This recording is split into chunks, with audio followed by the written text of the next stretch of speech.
আমি একটা government medical কলেজে স্টুডেন্ট, নিউ ফোর্থ ইয়ারে পড়ছেন আপনি? ইয়েস। আমার বাবা বিজনেস করে, আর আমরা দুই বোন। দুই বোন? আপনি কি বড় না ছোট? আমি ছোট। আপনি ছোট, আপনার আরেকটি বড় বোন রয়েছে। উনি কি ম্যারিড না আনম্যারিড? ম্যারিড। ওকে, আপনাদের বাড়ি কোথায়? বরিশাল। ওকে, বরিশাল আসলে খুবই সুন্দর একটা শহর। বরিশালের বন্ধু যারা শুনছেন তাদেরকে বলি, বরিশাল আসলে খুবই সাজানো গোছানো, খুব সুন্দর একটা শহর। ওখানে শহরের মাঝখানে একটা পুকুর আছে, পুকুরটার নামটা কি মনে আছে? বিবির পুকুর বলে। বিবির পুকুর বলে। তো চলুন আপনার গল্পটা শুরু করি। ছায়া, কোথা থেকে শুরু করবেন? ছোট থেকে শুরু করি। জি প্লিজ। আপনি একটু জোরে বলবেন। হ্যাঁ, আপনার কথা শুনে মনে হচ্ছে যে আপনাকে আমরা স্টুডিওতে নিয়ে এসেছি, কোনো কিছু খাবার টাবার কিছু দেয়নি, একদম দুর্বল। হ্যাঁ, একটু জোরে বলতে হবে প্লিজ। ওকে, চলুন শুরু করা যাক। আমার ছোটবেলাটা বিশেষ করে শহরেই বেশি কেটেছে। আমি স্টুডেন্ট হিসেবে মোটামুটি ভালোই ছিলাম, তার জন্য আমাকে শহরে পড়াশোনা করানোর জন্য শহরে রাখা হয়েছে। আমি মতিঝিল আইডিয়ালি স্টুডেন্ট ছিলাম। ওকে। তো ওইখানে পড়াশোনা করতাম। ক্লাস 6 পর্যন্ত ওইখানে পড়ার পর আমি অসুস্থ হয়ে যাই। এবার অসুস্থ হয়ে যাওয়ার পরে আমি আমার গ্রামে শিফট হই। শিফট হওয়ার পরে আমি আমাদের ওইখানে গভর্নমেন্ট গার্লসে ভর্তি হই। ওইখানে আমার পড়াশোনা হয়। আমি ক্লাস 5-এ বৃত্তি পেয়েছিলাম, ক্লাস 8-এও বৃত্তি পেয়েছিলাম, এবং ক্লাস 9-এ সায়েন্স থেকে পড়াশোনা। ওকে, এসএসসি আপনি সায়েন্স ব্যাকগ্রাউন্ড ছিল? Background science, SSC, higher math সহ। বাহ বাহ বাহ। আমার ক্লাস যখন আমি 7-এ পড়ি তখন একটা ছেলে আমাকে খুব ডিস্টার্ব করে, অফার করে জাস্ট, কিন্তু তখন আমি এই ব্যাপারটা সম্পর্কে কোনো অবহিতই না, কিছুই আমি জানি না। আপনি ক্লাস 7-এ থাকা অবস্থায় আপনি ফিলিংসটাই বোঝেন না যে আসলে ব্যাপারটা কি? তখন আমার মাথার মধ্যে শুধু একটাই ইয়ে ছিল যে আমি পড়াশোনা, এর বাইরে কিছু তেমন কিছু না। এবং আমি খুব চঞ্চল ছিলাম। আমার ফ্যামিলি ব্যাকগ্রাউন্ডে যত পার্সন আছে সবাই আমাকে খুব পছন্দ করতো। তারপর মানে যখন আমি ক্লাস 7-এ যখন পড়ি তখন থেকে সবসময় আমার প্লেস ছিল 1। তো তারপর 7-এ যখন পড়ি তখন ওই ছেলেটা আমাকে ডিস্টার্ব করে, তখন আমি আমার বাসায় জানাই। ছেলেটা আসলে কে ছিল? ছেলেটা সম্পর্কে আমাদের একটু বলুন, যে আপনার পাড়ায় আশেপাশে থাকতো বা এরকম কিছু? আপনার বয়সের ডিফারেন্স কতটুকু ছিল? হ্যাঁ, আমার থেকে বয়সে 5 বছরের মতো ডিফারেন্স, কিন্তু ছোট ছিল আপনার 5 বছর? আমার 5 বছর বড় ছিল। আর ও পড়াশোনা সেরকম না, মানে আমি ক্লাস 7-এ যখন পড়ি ও তখন ক্লাস 9-এ পড়ে। ওকে, মানে ওর পড়াশোনার গ্যাপ ছিল এবং এসএসসি কমপ্লিট হয়নি, ওর গ্যাপ ছিল। পরে মানে ডিস্টার্ব করে, তখন আমি আমার বাসায় জানাই। বাসায় জানানোর পরে আমার বাসায় বলতে আমি আমার কিছু কাজিনের কাছে জানাই। কাজিনের কাছে জানানোর পর আমার কাজিন কি করে ওকে রাস্তা থেকে ডেকে মানে একটু শাসায় দেয় যে এরকম করবে না, এরকম করলে এরকম করবে। তো কিছুদিন চুপচাপ থাকার পর আমি আবার স্কুল যাই আসি, কোনো প্রবলেম করে না। কিছুদিন চুপচাপ থাকে, তারপর দেখা গেছে আমি যখন স্কুল যাই আমার সাথে সাথে যায়, আবার আমি যখন আসি তখন আমার সাথে সাথে আসে, এবং নানা রকম সাউন্ড করে। কি ধরনের সাউন্ড করতো মনে আছে? হ্যাঁ, এইরকম যে ভালো লাগে বললেই তো হয়, কি প্রবলেম, আমরা কি চলি না, এরকম মানে বিভিন্ন রকম সাউন্ড করে। তো মানে সাউন্ড করে এইভাবে ক্লাস 7 শেষ হয়ে যায়, ক্লাস 8 শেষ হয়ে যায়। তো 8-এ যখন আমি বৃত্তি পরীক্ষা দেব, তো বৃত্তি পরীক্ষাটা আমাদের স্কুল থেকে একটু দূরে আরেকটা স্কুলে আমার সেন্টারটা। তো ওই স্কুলে যাই আমি বৃত্তি পরীক্ষা দেই। তো পরীক্ষার মধ্যে ও হলের পিছন দিয়ে ওয়াল টপকায় হলের ভিতরে ঢুকে। তো ভিতরে ঢোকার পরে আমার সাথে কথা বলার জন্য আমার দাঁড় করায়। তারপরে কথা বলার জন্য দাঁড় করানোর পরে আমি বলি যে আপনি আমাকে এইভাবে ডিস্টার্ব করতেছেন, আমার পরীক্ষা চলতেছে, এটা কিন্তু ঠিক না। তো তারপর আমি বাসায় এসে ফার্স্ট তো আমার কাজিনদের কাছে আমি আবারও বলি। তো ওনারা বলে যে বাসায় কিছু বলিস না, এটা বাসায় বললে হয়তো সবাই টেনশন করবো। তো ওনারা আবার ওকে ডাইকা বলে যে তোমার একবার শাসাই দিলাম, ইয়ে হয় নাই, আরেকবার এরকম করলে কিন্তু একেবারে মাইরাটে পাটা ভাঙিয়ে দেবো, এরকম ভেঙে দেবো, এরকম কিছু বলে। কারা বলতো? আপনার কাজিন বলতো? কাজিনরা বলতো। আমার ছেলে আপনার বাবা মাকে কাউকে জানাই না, মানে আমার কোনো প্রবলেম হলে আমি ওদেরকেই জানাইতাম। আপনি বাবা মাকে কেন জানাতেন না এটা আমাদের একটু বলবেন? হেজিটেট ফিল করতেন নাকি কোনো ভয় পেতেন না কোনো সমস্যা? হ্যাঁ, হেজিটেট ফিল করতাম। দ্বিতীয়ত আমার আব্বু খুব একটু সেনসিটিভ টাইপের লোক, মানে কোনো ভেজাল বা আমাদের ওখানে যে আমার আব্বুকে পছন্দ করে না এরকম কেউ নাই। তো তার জন্য আমি আমার আব্বুকে কিছু বলতে পারতাম না। আমার আব্বুকে আমি অনেক ভয়ও পাইতাম, কিছু বলতাম না। মানে আপনি আপনার আব্বুকে অনেক ভয় পেতেন? আর আপনার মা? আমার মা মাকেও আমি কিছু বলিনি, কারণ আমি যে কোনো প্রবলেম করলে ওদেরকে বললে এটা সলভ হয়ে যায়। এখানে আমি একটু নোট করতে চাই সবাইকে, দেখবেন যে এই বয়সে, বিশেষ করে ও কিশোরী বয়স, ক্লাস 7 এর কথা বলছে, এই সময়টায় বাবা কিংবা মা তার সন্তানের সবচেয়ে ভালো বন্ধু হওয়া প্রয়োজন। দেখুন, ওর জীবনে কিন্তু অনেক বড় একটা ঘটনা ঘটে যাচ্ছে এবং সেটা ও তার কাজিনদেরকে বলছে। সমস্যা কিন্তু জট পাকাচ্ছে, যেটা যদি বাবা মাকে বলতো তাহলে হয়তো সমস্যাটা অন্যভাবে হলেও সেটা সমাধান হতে পারত, কিন্তু সে তার বাবা মাকে বলেনি, কারণ তার বাবা এবং তার মা তার ক্ষেত্রে খুব বেশি ফ্রেন্ডলি না। খুব বেশি ফ্রেন্ডলি না হলে এই ঘটনাগুলো বা এই গল্পগুলো আসলে বলা যায় না। যাই হোক, তারপরে কি হলো? তারপর মানে ও চুপচাপ থাকে, অনেকদিন চুপচাপ থাকে। আমি ক্লাস 8 শেষ করি, 9 শুরু হয়, আমার 9ও প্রায় অর্ধেকটা শেষ হয়ে যায়। জি। তারপর আমার কিছু মানে নিউ ফ্রেন্ড হয়, কিছু আগের ফ্রেন্ডরা Class change হলে এটা হয়, হ্যাঁ। আমার থেকে আগের ফ্রেন্ডরা দূরে সরে যায়, আবার কিছু নিউ ফ্রেন্ড হয় আমার। তো নিউ ফ্রেন্ডদের সাথে আমি খুব খুব চঞ্চল থাকি, খুব এনজয় করি, কিন্তু আমার পড়াশোনাটা খুব ভালো, seriously আপনি করছেন। সিরিয়াসলি খুব ভালোভাবে চলছে আমার পড়াশোনাটা। Okay. তারপর যখন 10-এ আমি পড়ি, তখন মানে আমার টেস্ট পরীক্ষার কিছুদিন আগে মানে ছেলেটা খুব বেশি ডিস্টার্ব করা শুরু করে, খুব বেশি কি ডিস্টার্ব ধরনের করে। ডিস্টার্ব করতো? ডিস্টার্ব করে মানে রাস্তায় দাঁড়া করায়, মানে চিঠি দেওয়ার চেষ্টা করে, এরকম ফোন করার চেষ্টা করে আমাদের বাসায়, বা অনেক সাইন সিম্পটম করে, যেটা আমি বুঝি যেটা ও করছে। তো আমার কাছে জিনিসগুলো খুব খারাপ লাগে। তো একদিন আমি আমার স্কুলের মধ্যে যখন মানে আমার ফ্রেন্ডদের সাথে আমি ছিলাম, তো স্কুল থেকে বের হয়েছি মতন স্কুলের সামনে ও মানে আমাকে অনেক ফ্রেন্ডদের মধ্যে দাঁড় করায়, সব ফ্রেন্ডদের বলছে সরে যাওয়ার জন্য। তো সবাই সরে যায়, সরে যাওয়ার পর আমি খুব বিরক্ত হই, খুব রাফ বিহেভ করি ওর সাথে। কি করেন আপনি? দেখুন, আপনি রাব বিহেভ না বলে আপনি বলুন যে আপনি যেটা করেছিলেন সেটাই। হ্যাঁ, রাফ বিহেভটা হলো আমি ওর সাথে খুব উচ্চ স্বরে কথা বলি। কি বলেন? উচ্চ স্বরে কথা বলার পর মানে, কেন আমাকে দাঁড় করাইছেন, এইরকম করতেছেন কেন, আপনি কি আমার যোগ্য নাকি, এইভাবে আমি অনেক কথা বলি। গালি টালি দিয়েছিলেন? না, গালি টালি না, আমি ওইটা কখনোই পারি না। ওকে, So, লেটস প্র্যাকটিস টুডে। তারপর না, মানে আমি একটু মজা করছিলাম। আমি একটু জানি যে ওই ছেলেটা তখন আপনার সাথে কি করলো? আপনি যখন রাগারাগি করছিলেন, ও কি চুপ করে বসেছিল? না, চুপ করে নাই, ও মানে দাঁড়ায়, অনেক চোখগুলা অনেক লাল লাল লাল থাকতো ওর, চোখ টোক বড় করে অনেক ইয়ে হয়েছে। তো আমি এক পর্যায়ে আমি ছেলেটাকে একটা চড় মারি। ও এক পর্যায়ে ছেলেটাকে আমি কথা কাটাকাটি হয়, এক পর্যায়ে চড় মারি। এখন একটা স্কুলের সামনে অনেক স্টুডেন্ট থাকে, অনেক লোকজন ছিল, এমনকি মানে ওই স্কুলের সামনে ঝালমুড়ি আলারা পর্যন্ত ওর ফেভারে ছিল, সবাই আমাকে মানে ওর কথা বলতো। তো চড় মারি, এটা ওর খুব গায়ে লাগে। গায়ে লাগার পরে কিছুদিন পর ও আমার একদিন স্কুলের মধ্যে যায়। আপনার স্কুলের মধ্যে যখন যাচ্ছে সেই ঘটনাটা আমি আসবো, তবে তার আগে আমাকে বলেন তো, এই ঝালমুড়িওয়ালাও তার ফেভারে ছিল, মানে সবাই ফেভারে ছিল, মানে ব্যাপারটা ঠিক বুঝতে। ও কি একই স্কুলে পড়তো আপনার? না, আমি গার্লসে পড়তাম, আচ্ছা। ও বয়েজে পড়তো। আমি যখন ক্লাস 10-এ পড়ি তখনও ও এসএসসি কমপ্লিট করতে পারে নাই। না, আমি জানতে চাচ্ছি যে ফেভারে ছিল মানেটা কি? ও কি খুব পপুলার ছিল ওই মুহূর্তে ক্যাম্পাসে বা ওরকম কিছু? না, পপুলার ছিল না, ও ওইখানে খুব যাতায়াত করতো, ও দেখতে সুন্দর ছিল, মানে যে কোনো কারোর সাথে কথা বললে তাকে খুব ইজি ম্যানেজ করতে পারে। তার ওকে, জন্য ঠিক আছে। তারপরে কি হলো? তারপরে আপনার চড় মারার পরে আপনি বলছিলেন যে চড় মারার পরে কিছুদিন যায়, মনে হয় 4-5 দিন যায়। 4-5 দিন গ্যাপের পরে ও একদিন আমার স্কুলে যায়। তো আমি কলের কাছে ছিলাম, কলের কাছ থেকে আমি ঘুরে আসতে নেওয়ার পরে আমি হঠাৎ ওকে দেখে আমি মানে যেই পথে আসতেছিলাম ওটা ব্যাক করে অন্য পথে আসতে নেই। তো আমার তখন একটু ভয় কাজ করে, মানে আমি দেখতেছি যে ও কয়েকটা ছেলে নিয়ে ঢুকছে, তো ভয় কাজ করে। তারপর আমি ওই ঘুরে আসতে নিলে ও মানে দৌড়ে ঘুরে এসে আমার সামনে দাঁড়ায় আমার হাতে ধরে টান দেওয়ার পর আমি মানে ওইখানে আমি হাত ছাড়েন বলে উঠি। তারপর কিছু মেয়েরা থাকে পিছনে, তারা ওইখানে আসার পর মানে ও আমাকে বলতেছে যে তুমি আমার ওই দিন যে অপমানটা করেছো, কাজটা ঠিক করো নাই, আমি তোমার একদিন হইলেও আমার বাসায় নিয়ে ছাড়বো, একদিন হইলেও আমার ঘরে ভাত দেয় রান্না করামো তোমাকে দিয়ে। তো আমি বলছি আচ্ছা ঠিক আছে, পারলে কইরেন। এরকম কথা বলার পরে প্রেক্ষিতে মানে ও তখন চলে আসার পরে অনেক দিন যাবত গ্যাপ থাকে। আমার এসএসসি কমপ্লিট হয়ে যায়, ওকে আমি দেখি না। এসএসসি কমপ্লিট হয়ে যায়, আমি তো মনে করছি ও মনে হয় চলে গেছে, কোথাও ইয়ে হয়ে গেছে। এসএসসি কমপ্লিট হয়ে যায়, আমি ঢাকা আসি। আমি আগে আমাদের ওইখানে কলেজেই ভর্তি হই, আর পরে ঢাকা আসি।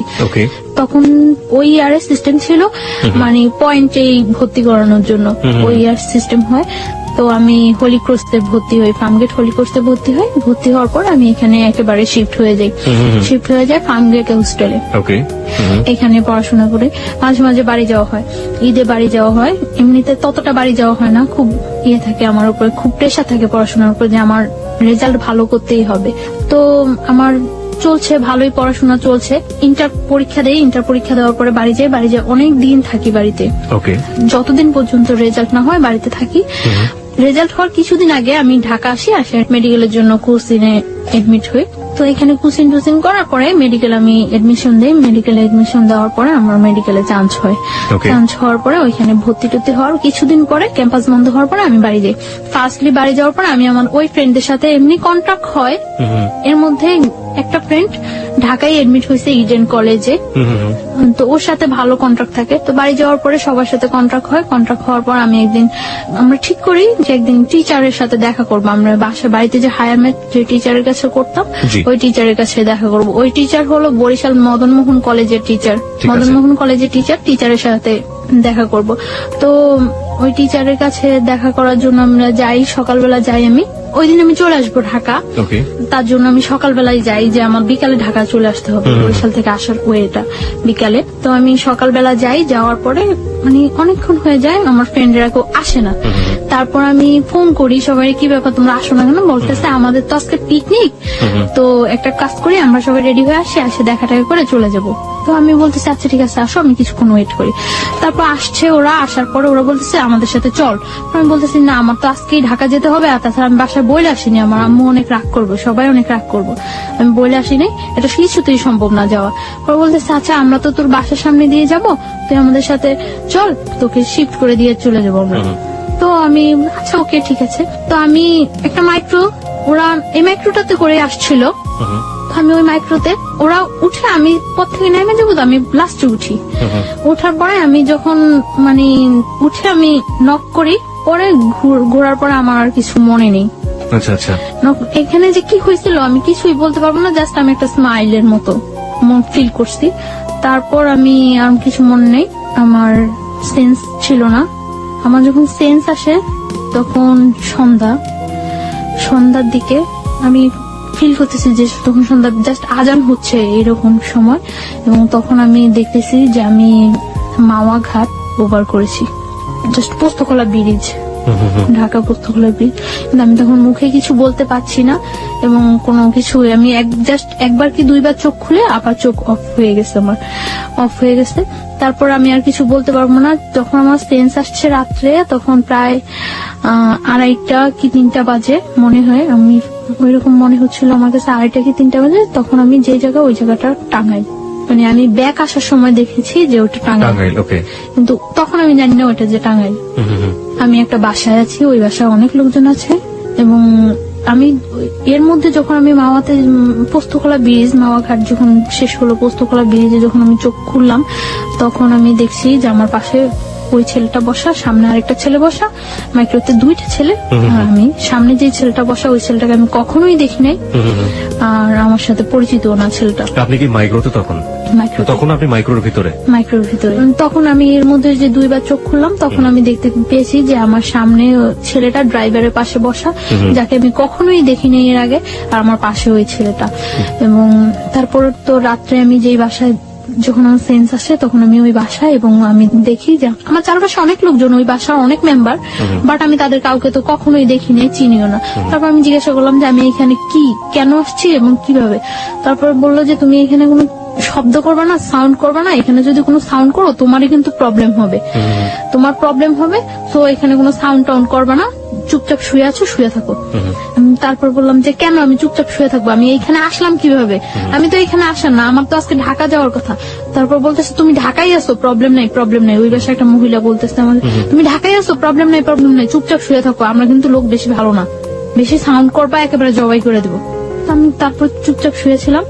সকাল হওয়ার পর আমি দেখলাম যে ওই ছেলেটা আসছে ওই বাসায়, ওই বাসায় ছিল না, আমি ছিলাম ওই বাসায়, আসছে। এবং আসার পরে মানে এতক্ষণ তো আমি সবার সাথে কন্টিনিউ ছিলাম, আসার পরে আমাকে একটা রুমে আলাদা করে মানে বসিয়ে আমার হাত পা বেঁধে দেওয়া হয়েছে।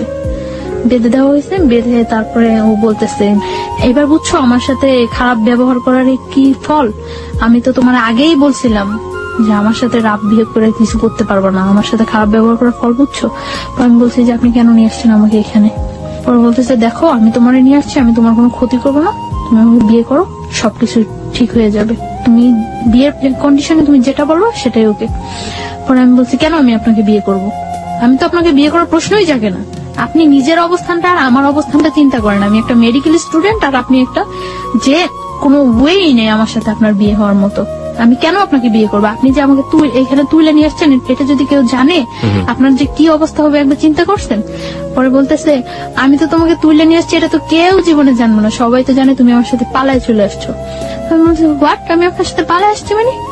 পরে বলতেছে তোমাকে আমি নিয়ে আসছি তখন সকাল 8:30, আর 9:30 মধ্যে অত্র এলাকার এমন কোন লোক নেই যে জানে যে তুমি আমার সাথে পালায় আসছো। আমি মানে কি? পরে বলতেছে এটাই, তুমি তো এটাই বুঝলা না আমি যে কি করতে পারি। তোমাকে আমি নিয়ে আসার পরে আমার বন্ধু বান্ধব হয়তো সবাই এলাকায় পাবলিশ করে দিছে যে আমি তোমার সাথে, তুমি আমার সাথে পালায় আসছো, আর তোমার সাথে যে আমার আগে থেকে একটা ইয়ে হইতেছিল এটা তো সবাই জানে। পরে আমি বলতেছি আশ্চর্য, এই কথা কেউ বিশ্বাস করবে না যে আমি আপনার সাথে পালায় আসছি, আমি আপনার সাথে পালায় আসতে যাবো কেন? পরে বলতেছে কেউ বিশ্বাস করবে না, কিন্তু করানো হয়েছে, সবাই এখন জানে যে তুমি আমার সাথে পালায় আসছো, বিশ্বাস করো না। তারপর ও কয়েকটা নাম্বারে ফোন দিল, ফোন দিয়ে সবাই একই কথা বলতেছে, মানে ওর পরিচয়টা ও না দিয়ে জিজ্ঞাসা করতেছে যে ওই মেয়েটার সম্পর্কে এই কথাটা শুনলাম, ওই মেয়েটা নাকি পালাই গেছে, এরকম এরকম সবাই একই কথা বলতেছে, হ্যাঁ মেয়েটা পালাই গেছে, কত খারাপ মেয়ে, বাবা কত কষ্ট করে পড়াশোনা করেছে, খুব বিশ্রী কমান্ড করতেছে সবাই আমার সম্পর্কে। আমি কান্না শুরু করে দিচ্ছি। পরে বলতেছে কান্না করে কোনো লাভ নেই, যা হওয়ার হয়ে গেছে, তুমি ফাইনে নাও, বিয়ে করো। আমি জীবনেও না। তারপর ও চলে গেছে, চলে যাওয়ার পরে দুপুরে আমাকে খাইতে দিচ্ছে, এই পর্যন্ত আমাকে কোনো কিছু খাইতে দেয়নি, দুপুরে আমাকে ওই বাসায় খাইতে দিচ্ছে শুটকি, বেগুন, ভাত খেতে দিচ্ছে, যা আমি কখনোই খাইনি এর আগে। খাইতে দেওয়ার পর আমি খাই নাই, না খাওয়ার পরে ও এসে আমার বলতেছে সোজাসুজি খাও, না হলে কিন্তু মারবো। আমি বলছি আপনি আমাকে মারবেন কেন? আপনি মারার কি আমাকে? আমাকে আমার বাবা মা পর্যন্ত ওখানে টাচ করে নেয় আর আপনি মারবেন? পরে বলতেছে আমি মারার কে, তুমি দেখবা। পরে বলছে খাও। পরে আমি বলছি না আমি খাবো না, আমি এই খাবার খাবো না। পরে বলছি কি খাইবা? আমি বলছি আমি কিচ্ছু খাবো না, আমার বাড়িতে নিয়ে আসেন, আমার বাড়িতে দিয়ে আসেন। আপনারা আমার বাড়িতে না দিয়ে আসেন, আমার বাড়ি কারোর সাথে কন্ট্যাক্ট করতে দেন, সে এসে আমার বাড়ি থেকে লোকজন এসে আমাকে নিয়ে যাবে। ইম্পসিবল, তুমি তো তোমার বাড়ি থেকে আর কখন জীবনেও কন্ট্যাক্ট করতে পারবে না, তুমি আর জীবনেও তোমার বাড়ি কারোর কাছে যাইতেও পারবো না, কন্ট্যাক্ট করতে পারবে না। তারপর চলে গেছেন, তো আমি আর কি বলবো, চুপচাপ ছিলাম, আমি খাইনি। তারপর রাত্রে আবার আসছে, রাত্রে এসে বলছে তুমি চিন্তা করছো, ডিসিশন নিছো, কি করবা? আমি বলছি ডিসিশন নেওয়ার কিছু নেই, আমার পক্ষে আপনাকে বিয়ে করা সম্ভব না, আর আগে তো যা ছিল এখন তো আরো আগে সম্ভব না। আপনি কত বড় একটা অপরাধ করছেন, আপনি আমার তুলে নিয়ে আসছেন না জানেন, তারপর আনছেন টানছেন সবার কাছে আবার এটা প্রকাশ করে দিচ্ছেন আমি আপনার সাথে পালাই আসছি, কত খারাপ কাজ করছেন, ইম্পসিবল, আমি আপনাকে কখনোই বিয়ে করবো না। পরে বলতেছে তুমি বিয়ে করবা, পরে তুমি আমার সাথে সংসারও করবা, আমার কাছেই থাকবা তুমি। বলছে না আমি কখনো এই কাজ করবো না, আমি আপনার বিয়ে করবো না, আপনি যদি আমার মায়েরাও ফেলান তারপর আমি আপনাকে বিয়ে করবো না। তারপর বললো মায়েরা ফেললো বিয়ে করবো না, না আমি বলছি না করবো না। তারপর বলতেছে যে খাও, এখন ডিম ভাজি আর ভাত নিয়ে এসছে খাওয়ার জন্য। যে জায়গায় নিয়ে গেছে ওই ফ্যামিলিটা তো এস্টাবলিশড ফ্যামিলি না, কিন্তু মানে লোকগুলো খুব ভালো না, এটা আমার কাছে আমি ফিল করতে পারছি যে লোকগুলো খুব ভালো না। তারপর বলছে খাইবা না? পরে আমি বলছি না খাবো না। তারপরে তখন আমার অনেক মানে চুল ছিল, বড় চুল ছিল, আমি তখন বোরকা পরি না, চুল ছিল। তখন বলতেছে যে এখন যদি আমি তোমার চুলগুলি সব কাটে দেই তারপর কি তুমি খাইবা? আমি বলছি আপনি আমার চুল কাটবেন কেন? তোমার চুল কাইটা, তোমার চুল একেবারে মানে চুরি করলে মানুষ যেভাবে চুল কাটে ওইভাবে চুল কাইটা তোমার যদি একেবারে চেহারা নষ্ট করে সব ইয়ে করে যদি তোমার রাস্তায় ছেড়ে দেয় তারপরে কেমন হইব? তার চেয়ে বরং তুমি স্বাভাবিক আমাকে বিয়ে করো, বিয়ে করার পরে তুমি যদি পড়াশোনা করতে চাও, সব যা করতে চাও সবকিছু ঠিক আছে, আমি তোমার পড়াশোনা করো। না আমি আপনাকে বিয়ে করবো না। পরে এভাবে আরো 2-3 দিন চলে গেল, হ্যাঁ না খাওয়া, আমি খুব উইক হয়ে যাচ্ছি, না খাওয়া 2-3 দিন চলে গেছে। 2-3 দিন চলে যাওয়ার পরে টর্চার করা শুরু করলো। টর্চার বলতে কি এমনিতে কোনো টর্চার না, জাস্ট চড় মারতো, আর আমার মানে পা বাঁধা এইভাবে বাইধে রাখছিল, তো পায়ের নখের মধ্যে পাড়া দিয়ে দাঁড়ায় থাকতো, যেটা খুব পেন ফিল হইতো, কারণ নখ খুব সেন্সিটিভ জায়গা, ওইখানে পাড়া দিলে খুব পেন ফিল হইতো। তখন আমি মানে চিল্লাইতে চাইলে মুখ বন্ধ করে ধরে রাখতো। তো এইভাবে প্রায় 7-8 দিন চলে গেছে, 8 দিন 9 দিনের দিন 9 দিনের দিন আমি মনে ইয়ে করছি, নিজে নিজে ইয়ে করতেছি যে এখান থেকে আমার যেহেতু আমার ফ্যামিলি কেউ জানেই না আমি কোথায় আছি, আর এখান থেকে আমার খুঁজে বাই করা সম্ভব না যে আমি এইখানে আছি, যে খুঁজবো তারা খুঁজে যে বাই করবো, তারা কি আমার আদৌ খুঁজতেছে না এইটাই মনে করতেছে যে আসলে আমি পলাই গেছি। সেটাও তো আমি জানি না। যে আমি কিভাবে শিওর হম যে হ্যাঁ আমার তারা খুঁজতেছে, তারা আমার খুঁজে নিবো, এই আশায় যে আমি বসে থাকবো, কিভাবে আমি শিওর হবো? তারপর আমি ইয়ে করলাম যে না, আমি ওর ওয়েতে রাজি হয়ে যাই, তবে কিছু কন্ডিশন দিয়ে। তারপর ও আসে রাত্রে আসার পর ওই বাসা থাকে না, ওই বাসা শুধু আমি থাকি। ওই বাসা থাকে না, একটা ঘরের মধ্যে আমাকে আটকে রাখছিল। ঘরটা হলো অর্ধেক টিন অর্ধেক মাটি, এইরকম ঘর।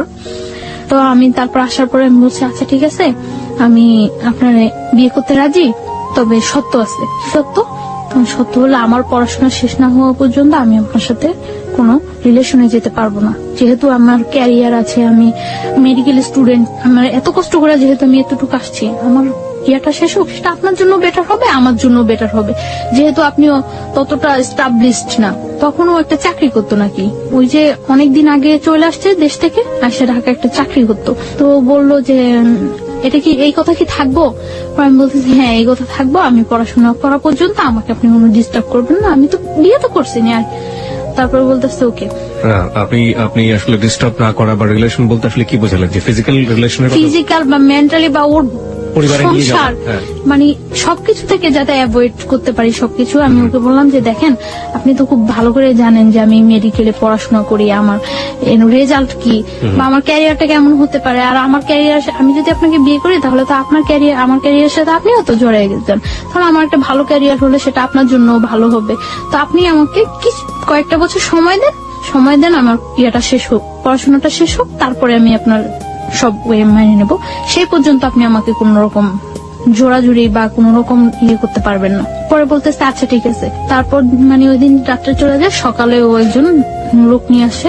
লোকটাকে, এটা কি কাজী না উকিল না কি আমি কিছুই জানি না, একটা লোক নিয়ে আসে, স্টাম্প নিয়ে আসে।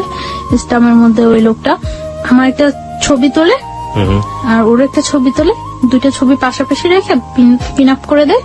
পিন আপ করে ওই লোকটা স্টাম্পে যে কি লেখে সেটাও আমি জানি না, জাস্ট স্টাম্পের মধ্যে আমি সই করে দেই। তাও আমি মানে সই করার সময় ভাবতেছি যে আমি কি সই করব না করব না, ওটা সারা জীবনের প্রশ্ন, কি করব আমি। তখন আমি সই করার সময় ভাবতেছি, তখন ও আমার একটা চড় মারলো লোকটার সামনে একটা চড় মারার পরে বলতেছে যে আগেই তো কথা হয়ে গেছে, এখন আবার এরকম করার কি আছে। লোকটা মনে করতেছে না যে আমি তোমার জোর করে নিয়ে আসছি। পরে আমি আমার ফুল নেমটা অর্ধেক লিখি আর বাকিটা লিখি না। ওকে, ফুল নেমের অর্ধেক লিখি, ও সই করে দেয়। সই করে দেওয়ার পর ওই দিনই মানে সকালে 8টার দিকে ইয়ে হয়, 9টার দিকে ওই বাসা থেকে বের হয়ে নিয়ে আসে। বাসা থেকে বের হওয়ার পরে যখন বাসে উঠি তখন দেখি যে এটা টাঙ্গাইল। তো ঢাকা নিয়ে আসার পরে আমি ওই দিনই ঢাকা, আমি আমার হোস্টেলে আমি বলি যে আমি আমার হোস্টেলে চলে যাই, আপনার সাথে বিয়ে তো হয়ে গেছে। আমি হোস্টেলে ওঠার পরে 2-3 দিন ভালো যায়, কোনো ইয়ে করে না। আমি আমার ফ্যামিলির সাথে যোগাযোগ করার চেষ্টা করি যে কি করব আমি এখন। আমার ফ্যামিলির সাথে যোগাযোগ করার জন্য অনেক চেষ্টা করি, বাট আমার ফ্যামিলির সাথে কোনো কন্ট্যাক্ট করতে পারি না। কেন পারেন না? মানে বাড়ির যে নাম্বারটা, ওই নাম্বারটা অফ থাকে, ওই নাম্বারটা অফ। আর অন্য কোনো নাম্বার আমার কাছে মনে নেই, আমার মানে ইয়ে থাকে না। তারপর আমি অনেক ট্রাই করার পরে আমি আমার মানে দুলাভাইয়ের সাথে, বোনের হাজবেন্ডের সাথে যোগাযোগ করার পরে উনি বলতেছে যে আচ্ছা যা হয়েছে তো হয়ে গেছে, কেউ বিলিভ করে না যে তুমি ইয়ে করছো, তোমার নিয়ে গেছে, সবাই এটাই বিলিভ করে। আর দেখো গ্রাম তো, সমাজ তো, সবাই একটাই জিনিস বিশ্বাস করে যে তুমি ইয়ে করছো, চলে গেছো। আর এখন যদি তুমি ফিরে আসো, এটা মানে কেউ মাইনে নিব না, এটা সবাই তোমার বরং ধিক্কার দিব। তো আমি তারপর বুঝে অনেক বলি, বলার পর আমি ট্রাই করি আমার ফ্যামিলির কাছে ফিরে যাওয়ার জন্য, কিন্তু তারা কেউ আমাকে নেওয়ার ইয়ে করে না। তখন আমার যে দুলাভাই, ওনার সাথে আমার বোনের জাস্ট ইয়ে হয়, এঙ্গেজ হয়, বিয়ে হয় না। তখন বলে যে দেখো এইটার কারণে হয়তো তোমার বোনের অনেকটা ইয়া ফিল করতে হতে পারে। তো উনি এই কথা বলার পরে আমি মানে চুপচাপ থাকি। তারপর উনি বলে যে তুমি যেভাবে আসো ওইভাবে থাকো, তোমার যতটা হেল্প প্রয়োজন সব আমি করব, কেউ ইয়ে করবে না। তোমার হেল্পের প্রয়োজন, আমি যতটা ইয়ে করার প্রয়োজন আমি করব, তুমি পড়াশোনা করতে থাকো, আমি ট্রাই করব তোমাকে যথাসম্ভব বাহিরে পাঠিয়ে দেওয়ার জন্য। কারণ তুমি বাহিরে গেলে গিয়ে তো ওরা আয়ত্তার বাইরে চলে যাবে। জানলেন না ব্যাপারটা? হ্যাঁ জানাই, কিন্তু তারা কেউ আমাকে নেওয়ার জন্য আগ্রহ ফিল করে না। আপনি আমাকে একটু বলেন তো, খুলেই বলেন যে আপনি ফার্স্ট কখন বাবা মাকে জানালেন, কি রিয়াক্ট করলো, আমি একটু জানতে চাই। This is a very important part of this story. হ্যাঁ, আমি যখন মানে ঢাকা আসি, হোস্টেলে উঠি, হোস্টেলে ওঠার পরে তখন আমার কাছে কোনো টাকা পয়সা কিছুই থাকে না। তো হোস্টেলে ওঠার 2-3 দিন পরে আমি আমার একটা ফ্রেন্ডের নাম্বার থেকে আমার বাড়িতে ফোন করি। ফোন করার পরে বাড়ির নাম্বারটা অফ। এভাবে আরো 4-5 দিন চলে যায়, আমি কারোর সাথে কন্ট্যাক্ট করতে পারি না। তারপরে আমি হঠাৎ একদিন আমি আমার বই নাড়তেছি, বইয়ের মধ্যে আমার ওই দুলাভাইয়ের নাম্বারটা পাইছি। পাওয়ার পরে আমি আমার দুলাভাইয়ের কাছে ফোন দিছি। দুলাভাইয়ের কাছে ফোন দেওয়ার পরে ভাইয়াকে আমি সব বললাম। আপন দুলাভাই এটা? হ্যাঁ। ওকে। সবকিছু বলার পর আমার ভাইয়া বলল যে কেউ আমাকে এখন নেওয়ার জন্য প্রস্তুত না। তারপর আমি আমার মার সাথে কথা বললাম। তারাও কোনো ইয়ে করতেছে না যে তুমি যা হয়েছে তুমি চলে আসো, আমরা তোমার আবার নতুন করে পড়াশোনা করবো, আমাদের কাছে রাখবো, কোনো ইয়ে হবে না। কিন্তু তারা কেউ এরকম কোনো, সবার একটাই ক্ষোভ আমি চলে আসছি। সবাই জানে যে আমি পালাই আসছি, কিভাবে আসলাম, এতটা ইয়ে করলো তারা আমার জন্য। সবাই আমাকে খুব ঘৃণা করে। তখন আমি ফিল করি যে সবাই আমাকে খুব ঘৃণা করে। তখন আমার মধ্যেও রাগ হয় যে আমি এতটা তাদেরকে সাপোর্ট দিছি, তারা যেইভাবে চাইছে আমি ঠিক ওইভাবে পড়াশোনা করছি, ওইভাবে ইয়ে হয়েছি। এই মানুষগুলো আমাকে এতটা ভালোবাসতো, আর সামান্য কয়টা দিনের ব্যাপারে এই মানুষগুলো আমার এতটা অবিশ্বাস করে। আমার মধ্যেও খুব রাগ হয় তখন যে আমি বারবার ফোন করতেছি, বারবার চেষ্টা করতেছি তাদের কাছে যাওয়ার জন্য, কিন্তু কেউ রেসপন্স করতেছে না। একটা লোক বলতেছে না যে আচ্ছা তুমি আসো, বা আমরা আসতেছি তোমার নিয়ে যাবো, বা তুমি আমাদের কাছেই থাকবা, আগের মতো যা হয়েছে সব ভুলে যাও। কেউ আমাকে এই সাপোর্টটা দেয় না। সবাই বলে যে এই কাজটা তুমি কিভাবে করলা, এই কাজটা তুমি কিভাবে করলা। কেউ আমার কথা বিশ্বাসই করে না যে আমি এই কাজটা করি নাই। এই প্রত্যেকটা মানুষ আমাকে ধিক্কার দেয়, প্রত্যেকটা মানুষ, যে মানুষগুলো আমাকে এত ভালোবাসতো ওই মানুষগুলো প্রত্যেকটা মানুষ ধিক্কার দেয়। তারপর আমি ইয়ে করি যে যা হয়েছে তারা যখন আমার চাই না, আমি আমার নিজে পাই যেইভাবেই হোক দাঁড়াইতে হইবই, আমি যেইভাবেই হোক আমার পড়াশোনাটা চালিয়ে যেতে হবে। এর জন্য যদি আমার ওই ছেলের সাহায্য নিতে হয় আমি তাও নিব। তারপর আমার ভাইয়া বলে যে তোমাকে যতটুকু সাপোর্ট করে আমি করব, তবে আমি এটা করতে পারবো না যে তোমার আমি নিয়ে আসবো, এটা আমি পারবো না। তোমাকে আমি সাপোর্ট করব, তুমি পড়াশোনা করতে থাকো, আমি ট্রাই করতে থাকি তোমাকে যেভাবে হোক বাইরে পাঠিয়ে দেওয়ার জন্য। বাইরে পাঠাইলে তোমার ক্যারিয়ারটাও ঠিক হয়ে যাবো। তুমি কয়েক বছর বাইরে, 4-5 বছর বাইরে থাইকে আসলে সবকিছু দেখবে ঠিক হয়ে যাবো। তারপর আমি ভাইয়ের কথা মতো ইয়ে করতে থাকি। তো এটা যেভাবে হোক জানতে পারে যে আমি আমার ফ্যামিলিতে কন্ট্রাক্ট করছি, জানতে পারে। জানার পরে ও হোস্টেলে এখানে নানা রকম প্রবলেম করা শুরু করে। তো হোস্টেলে এখানে নানা রকম প্রবলেম করার পরে হোস্টেল থেকে আমাকে বলে দেয় যে দেখো তুমি ছাড়াও এখানে আরো অনেক মেয়েরা থাকে, সো এরকম প্রবলেম করলে তো সমস্যা, কি হয়েছে ব্যাপারটা বলো। আমি তাদেরকে কিছু বলতে পারি না, কারণ এই ব্যাপারটা কি বলার মতো কোনো ওয়ে আছে যে আমি তাদেরকে বলবো। তারপর আমি ইয়ে করি যে আমি ওরা বলি যে কি চান আপনি, যে এইভাবে ডিস্টার্ব করতেছেন, আমি হোস্টেলে প্রবলেম হচ্ছে, আমার পড়াশোনার প্রবলেম হচ্ছে, কি চান। তো ও বলতেছে যে দেখো তুমি আমার বাসায় থাকো, আমার বাসায় থাকতে তো কোনো প্রবলেম নেই, বাসায় থাকো, বাসায় থেকে পড়াশোনা করো, তাহলে আমি তোমার একটা টেক কেয়ারও করতে পারবো। পরে আমি বললাম আচ্ছা ওকে, আমি আপনার বাসায় যাবো। পরে ওর বাসায় নিয়ে যায়। ওদের বাসায় ওর মা, ওর বোন, ও থাকে, 3 জন থাকে। ওদের বাসা নিয়ে যায়। বাসা নিয়ে যে ওর বলে যে সবাইরে বলে যে ওর সাথে কখনো কোনো রাব বিয়ে হবে না, কোনো জোর হবে না, ও এখানে থাকবে, পড়াশোনা করবে, ওর মতো থাকবে ও। তো আমি ওই বাসায় থাকি। ওকে আপনাকে পরিচয় করিয়ে দেয় যে ও আমার বউ? হ্যাঁ, ওই ফ্যামিলির সবাই জানে যে ওইভাবে বিয়ে করেছে। কিভাবে বিয়ে করেছে সেটাও কি জানে? জানে না, কারণ না জানলে ওর মানে যখন আমরা টাঙ্গাইল ছিলাম তখন ওর বাড়ি থেকে ওকে সাপোর্ট দিছিল এবং টাকা পয়সার ব্যাপারে হেল্প করছিল। সো না জানলে তো পসিবল না এটা। ও কি এক বাবার একটাই ছেলে ছিল? না। কয় ভাই বোন ছিল ওরা? ওর 2 ভাই 1 বোন। ওই বড় ছিল সবার? হ্যাঁ, ও বড়। ওকে। বাবা কি করতেন ওনার? বিজনেস। ওকে, ঠিক আছে, চলুন। তারপর ওর বাসায় যাওয়ার পর ও ইন্ট্রোডিউস করে দেয় সবার সাথে এবং সব বলে যে যাতে আমার উপর কোনো প্রেশার ক্রিয়েট না করে। তো ওই বাসায় থাকে, আমি পড়াশোনা করতেছি, ভালো ইয়ে করতেছি, কিন্তু আমার মনের মধ্যে সবসময় একটা ভয় কাজ করতো যে ওর বাসায় আছে, ও তো খারাপ, ও খারাপ না হলে এই কাজটা জীবনেও আমার সাথে করতে পারতো না। সো কখন যেন ও কি করে সবসময় আমার মনের মধ্যে একটা ভয় কাজ করতো। এবং আমি খুব দিন দিন খুব অসহায়, সবসময় মনে হতো যে দুনিয়াতে আমার কেউ নাই, আমি খুব অসহায় এরকম ফিল করতাম আমি। কারণ কারো কাছে আমি না প্রকাশ করতে পারতাম, না কারো কাছ থেকে কোনো সাহায্য নিতে পারতাম। তো আমার ভাইয়ার কাছে, আমি কলেজে যাই ভাইয়ার কাছে ফোন দিতাম। ফোন দেওয়ার পরে ভাইয়া বলতো যে যেহেতু ও তোমার উপর কোনো প্রেশার করছে না, তুমি থাকো, আমি যতদিন পর্যন্ত তোমার বাহিরেও যাওয়ার ওয়েট না করতে পারতেছি ততদিন পর্যন্ত তুমি থাকতে হইবে এখানে। তো তারপর আমি কলেজে যাই, পড়াশোনা করি, কোনো ইয়ে করি না। তো আমি সকাল 7টার দিকে কলেজে চলে যেতাম। কলেজ শেষ করার পরে আমি একটা স্যারের সাহায্য নিয়ে আমি একটা হসপিটালে কলেজ শেষ করার পরে প্র্যাকটিস করি। ওই স্যারের কাছে হসপিটালে প্র্যাকটিস করি ধানমন্ডিতে। ওকে, ধানমন্ডিতে একটা হসপিটালে প্র্যাকটিস করি। তো তারপর এই প্র্যাকটিস করে আমি বাসায় ফিরতাম রাত্র 10টা 11টা, যতটা সময় ওদের থেকে বাইরে থাকা যায় বাসায় ফিরতাম। তো যাইও আমি দেখা যেত বাসায় যাইও আমি ঘুমাইতাম না, খুব ভয় থাকতো আমার মনের মধ্যে যে কি হয় একটা সবসময় একটা ভয় কাজ করতো। এবং আমার পড়াশোনা ইয়ে হইতেছে, আমার পরীক্ষা হয়, পরীক্ষার পর আমার রেজাল্ট খারাপ হয়, রেজাল্ট খারাপ হওয়ার পর আমি ফিল করতে পারতেছি যে এই ব্যাপারটা আমার পড়াশোনায় খুব ইয়ে হয়ে যায়। তখন মেডিকেল আপনি কোন ইয়ার স্টুডেন্ট?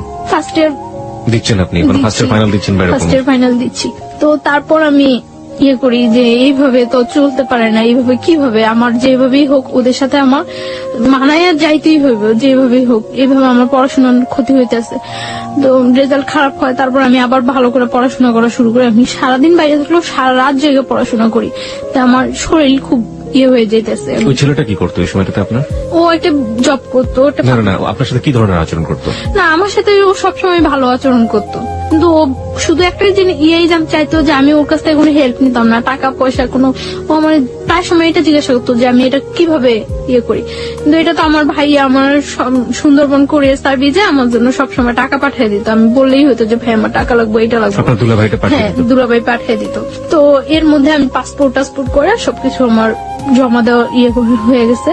বাইরে আমি অ্যাপ্লাই করছি। কোন দেশে অ্যাপ্লাই করেছিলেন? কানাডাতে চলে যাওয়ার জন্য? কানাডাতে যাওয়ার জন্য স্টুডেন্টে বিষয় কানাডায় যাওয়ার জন্য করছি, অ্যাপ্লাই করা হয়েছে। তো লাস্ট 2011 লাস্ট ইয়ার লাস্ট দিন 31st নাইট এ পর্যন্ত ভালোই ওই বাসায় থাকতাম।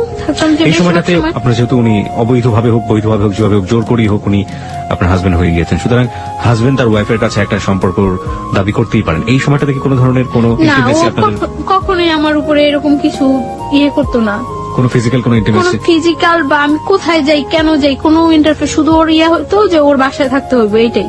মানে কখনো আপনার ফ্রিডম নিয়ে কোনো অত্যাচার করতো না, কিছু করতো না, শুধু একটা কথা আমার বাসায় থাকতে হবে? হ্যাঁ, বাসায় থাকতে হবে। ও মানে মনে করতো যে হয়তো বা ওর বাসায় থাকলে আমি সেফ আছি, কিছু করতে আসছি না বাহিরে। কোনো ধরনের অত্যাচারও করেনি, মানসিক বা শারীরিক? না, শারীরিক কোনো অত্যাচারও করতো না। তো আমি দেখা যেত বেশিরভাগ সময় বাহিরে খাইতাম, বাহিরে থাকতাম। আমি তখন শাশুড়ি বলাটা ঠিক হচ্ছে না কিনা জানি না, ও বাড়ির যে অন্যান্য যে মানুষজন যারা ছিলেন তারা কি ধরনের আচরণ করতেন আপনার সঙ্গে? হ্যাঁ, আমার শাশুড়ি মানে ওর মা ফিল করতে পারতো যে আমি ওকে খুব ডিসলাইক করি এবং আমি আজকে কালকে চলে যাবো, এটা উনি ফিল করতে পারতো। উনি সবসময় বলতো যে এই মেয়ের জন্য এত কিছু করতেছো, এই মেয়ের পড়াশোনা করানোর জন্য এই মেয়ের জন্য এত কিছু করতেছো, মেয়ে থাকবো না। তো সবাই বলতো, মানে উনি আপনার সাথে কোনো খারাপ আচরণ করতো না? আমার সাথে কোনো করতো না, আমার সাথে জাস্ট মানে আমি খুব কথা বলতাম না বাসায়, যে সবসময় আমি চুপচাপ থাকতাম, অফ থাকতাম সবসময়। যতটা টাইম বাসায় থাকতাম বেশিরভাগ টাইমে বই নিয়ে বসে থাকতাম, এইরকম। মানে আমি না পড়লেও দেখাইতাম যে আমি পড়তেছি, যাতে কেউ ডিস্টার্ব না করে, যাতে কেউ কথা বলতে না আসে। তো আমি শুনতাম উনি বলতো যে এই মেয়ে থাকবো না, এই মেয়ে তো চলে যাইবই, এই মেয়ে তো চলে যাইবই, কারণ যে করার মতো সংসার করার মতো ওই মেয়েই ডিফারেন্স, ও চলে যাইব। তো মানে উনি ফিল করতো এবং উনি ফিল করতো যে আমি ওদেরকে খুব ডিসলাইক করে, এটা উনি ফিল করতো এবং উনি এটা বলতো বারবার। ওকে, যাই হোক, তারপর একটা করতাম, আমি ওই বাসায় কখনো ঘুমাইতাম না। কেন? এই 1 বছর 3 মাস 3.5 মাস আমি ওই বাসায় ছিলাম। আমার মনে হয় না আমি 1 বছর 3 মাস 3.5 মাসে ওই বাসায় 3 দিনও ঘুমাইছি। কখনো আমি ঘুমাইতাম না, আমার মনের মধ্যে এটা ভয় কাজ করতো, হয় আমার মায়ের ফেলাইবো না আমার সাথে জোর করে কিছু করবো, এরকম একটা ভয় সবসময় মনের মধ্যে কাজ করতো। যেই ছেলে আমার ধরে নিয়ে আসতে পারে, বাইন্ধে রাখতে পারে, তুলে আনতে পারে, সেই ছেলের পক্ষে পসিবল না এমন কিছুই নেই। আপনি বলছিলেন যে রাতের বেলা ঘুমোতেন না, আপনি এরকম একটা অবস্থার বর্ণনা দিচ্ছিলেন, তারপরে রাতে কি কখনোই ঘুমাতাম না ওই বাসায়, খুব কম সময়। মনে হয় না আমি এই 1 বছর 3 মাস 3.5 মাসে 3 দিনও ঘুমাইছি। আমার বেশিরভাগ আমি কলেজ ক্লাস শেষ করে যে গ্যাপটা হতো, ক্লাস থেকে আমি নিউ একটা হসপিটালে যাইতাম যেখানে আমি প্র্যাকটিস করতাম, এই গ্যাপটা আমি বেশিরভাগ সময় স্লিপিং ট্যাবলেট নিয়ে কলেজ হোস্টেলে ঘুমাইতাম অনেকক্ষণ যাবত, 2 ঘন্টা 2.5 ঘন্টা 1 ঘন্টা 1.5 ঘন্টা। এবং ওই টাইমটা দেখা যেত যদি ঘুম যদি না আসে তার জন্য আমি বেশিরভাগ সময় স্লিপিং ট্যাবলেট ইউজ করতাম, যাতে আমার ঘুমটা হয়ে যায়। ঘুম হয়ে যায় যাতে। অনেক সময় দেখা যেত স্লিপিং ট্যাবলেট খাওয়ার পরে মানে এই 2 ঘন্টা 2.5 ঘন্টা 1-1.5 ঘন্টার ঘুমে কিছু হয় না, খুব ঘুম পাইতো পরে, কিন্তু তারপর করার কিছু ছিল না, আমার ফিরতে হবে, আমার ওইখানে যেতে হবে, তার জন্য আমি পারতাম না স্লিপিং ট্যাবলেট খাওয়ার পরেও ঝিমাইতে হয়তো যাইতাম আমি, তারপর আমি বাসায় ঘুমানোর চেষ্টা করতাম না কখনো। তো দেখা গেছে আমার ওই ছেলেটা কি আপনার সাথে একই রুমে থাকতো? না, একই রুমে থাকতো না, আমি ওর মার সাথে থাকতাম আর পাশের একটা রুমে থাকতো। ওকে। দেখা যেত যে অকারণে ওই রুমে খুব কম ঢুকতো না ততটা এই রুমে। দেখা গেছে আমি রাতে 10টা-11টায় বাসায় ফিরছি, ওই 12টা-1টার মধ্যে সবাই ঘুমিয়ে গেছে। ওকে। সো এই রুমে আসার ততটা প্রশ্ন জাগতো না, আর আমি সকালবেলা 7টার মধ্যে বাসা থেকে বের হয়ে চলে যেতাম। বাবা কি বলতো আপনার সাথে? বাবা কোনো ধরনের খারাপ আচরণ করতো? না, ওর বাবার সাথে আমার ততটা হইতো না, দেখা হইতো না, কথা হইতো না, তিনি খুব একটা সময় এখানে থাকতো না। ওকে। তো এইভাবে যাচ্ছিল লাস্ট কোরবানির ঈদ। কোরবানির ঈদে যখন হয় আমি আমার মানে ওদের সাথে বাড়ি যাই, ওদের সাথে ওদের বাড়িতে যাই, গ্রামের বাড়িতে ওদের বাড়িতে যাই। তো যাওয়ার কারণ আমি একা একা কোথায় কিভাবে যাব, গ্রামের বাড়িতে যাই ওদের সাথে। যাওয়ার পরে ওদের ওইখানে আমি তো সকালবেলা যা পৌঁছায় সবাই, তো সকালবেলা যাওয়ার পর আমি 2-3 ঘন্টা পর আমি আমার নানা বাড়িতে চলে আসি, যে ওদের বাড়িতে তো আমি কখন থাকবোই না। মানে গ্রামের বাড়ি কোথায় ছিল? ওদের গ্রামের বাড়ি কোথায় ছিল? আমাদের ওইখানেই, বরিশালে। ওকে। তারপর গ্রামের বাড়িতে যায়, যাওয়ার পরে আপনি ওখান থেকে সুযোগ পেয়ে নানা বাড়িতে চলে যাই, কারণ ওইখানে গেলে হয়তো সবাই আমাকে দেখবে, আমার সাথে কথা বলবে, সবাই ফিল করবে যে ওই মেয়েটাই তো। তার জন্য আমি কিছুক্ষণ পর আমি আমার নানা বাড়িতে চলে আসি। নানা বাড়িতে চলে আসার পর আমি মানে 2-3 দিন ওইখানে থাকা হয়, তারপর আবার ঢাকা ব্যাক।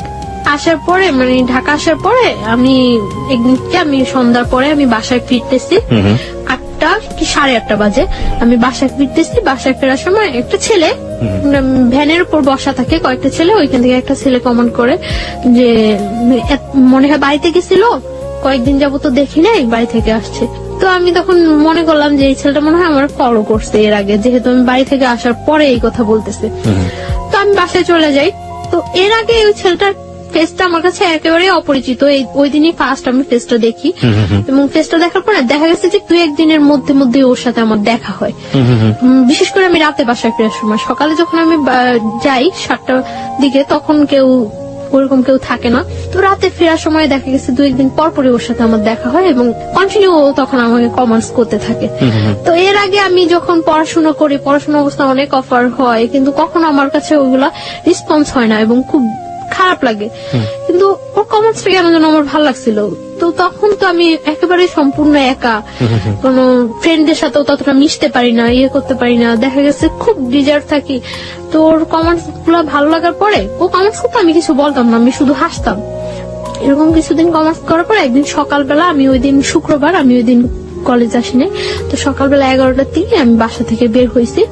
বাসা থেকে বের হওয়ার পর ও তখন মনে হয় সম্ভবত ফার্স্ট ঘুম থেকে উঠছিল, তো ঘুম থেকে উঠে ও বের হয়ে আমারে দেখছিল, তো বলতেছে আজকে দিনটা অনেক ভালো যাবে। ঘুম থেকে উঠে দেখছি অ্যাঞ্জেল, তো আমি হাসা দিছি, হাসছিলাম, হাসার কাজ। কিভাবে দেখলো আপনাকে? মানে আপনি তো আপনার ওই আগের বাসাতেই থাকতেন। হ্যাঁ, ওই বাসাটা আর ওই বাসা, ওদের বাসাটা কাছাকাছি, একদম কাছাকাছি একদম। কোথায় ছিল বাসা? ঢাকার এলাকার নাম বললে কোনো সমস্যা নেই, আপনি ছেলের নামও বলেনি, কোনো সমস্যা নেই। কোথায় ছিল বাসাটা?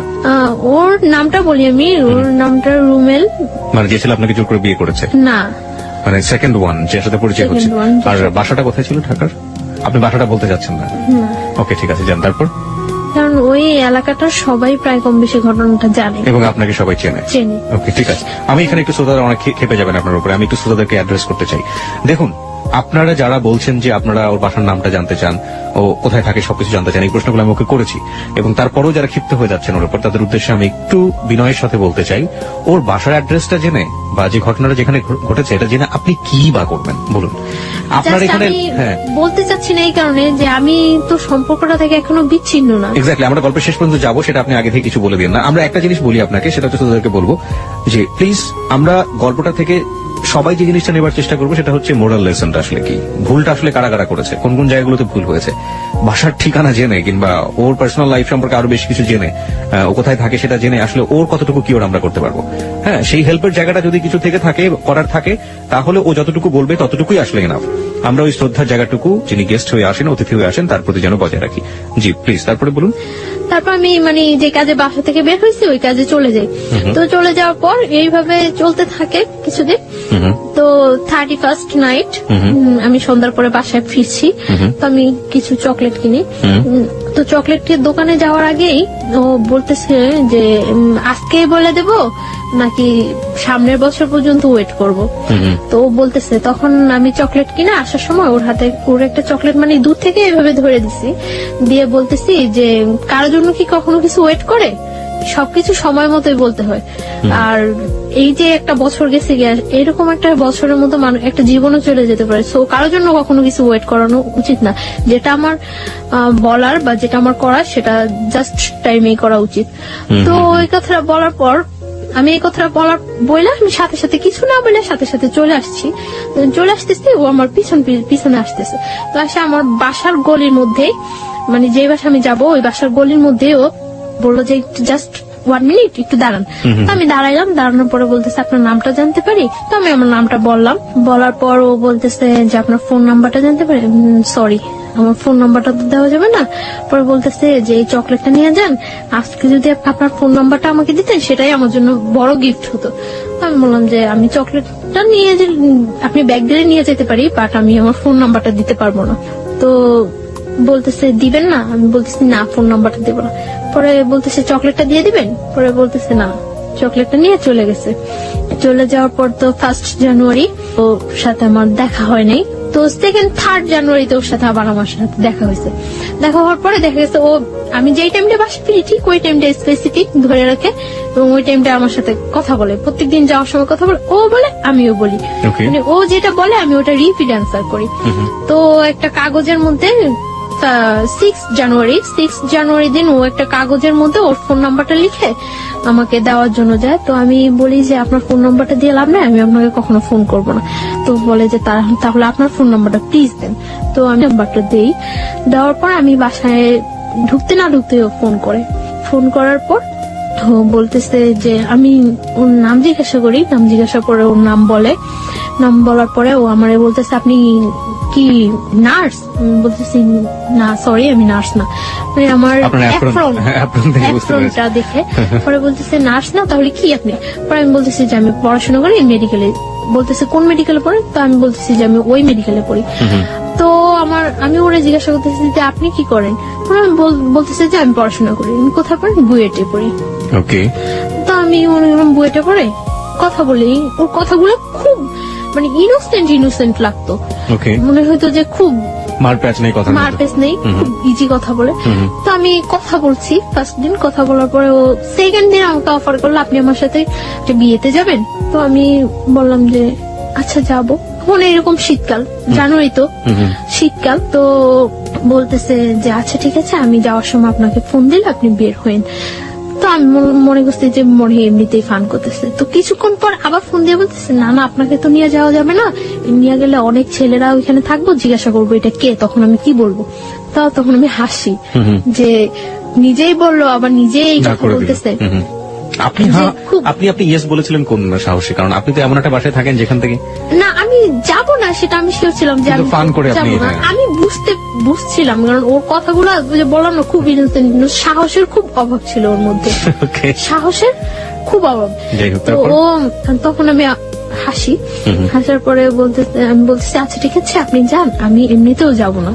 এমনিতেও আপনার সাথে আমার ফার্স্ট পরিচয়, আর তাছাড়া আমি কোথাও যাই না, আমি এমনিতেও যাবো না, আপনি যান, এনজয় করেন। পরে ও বিয়েতে গেল, বিয়ে থেকে আসলো, আসে আবার রাত্রে আমাকে ফোন করলো।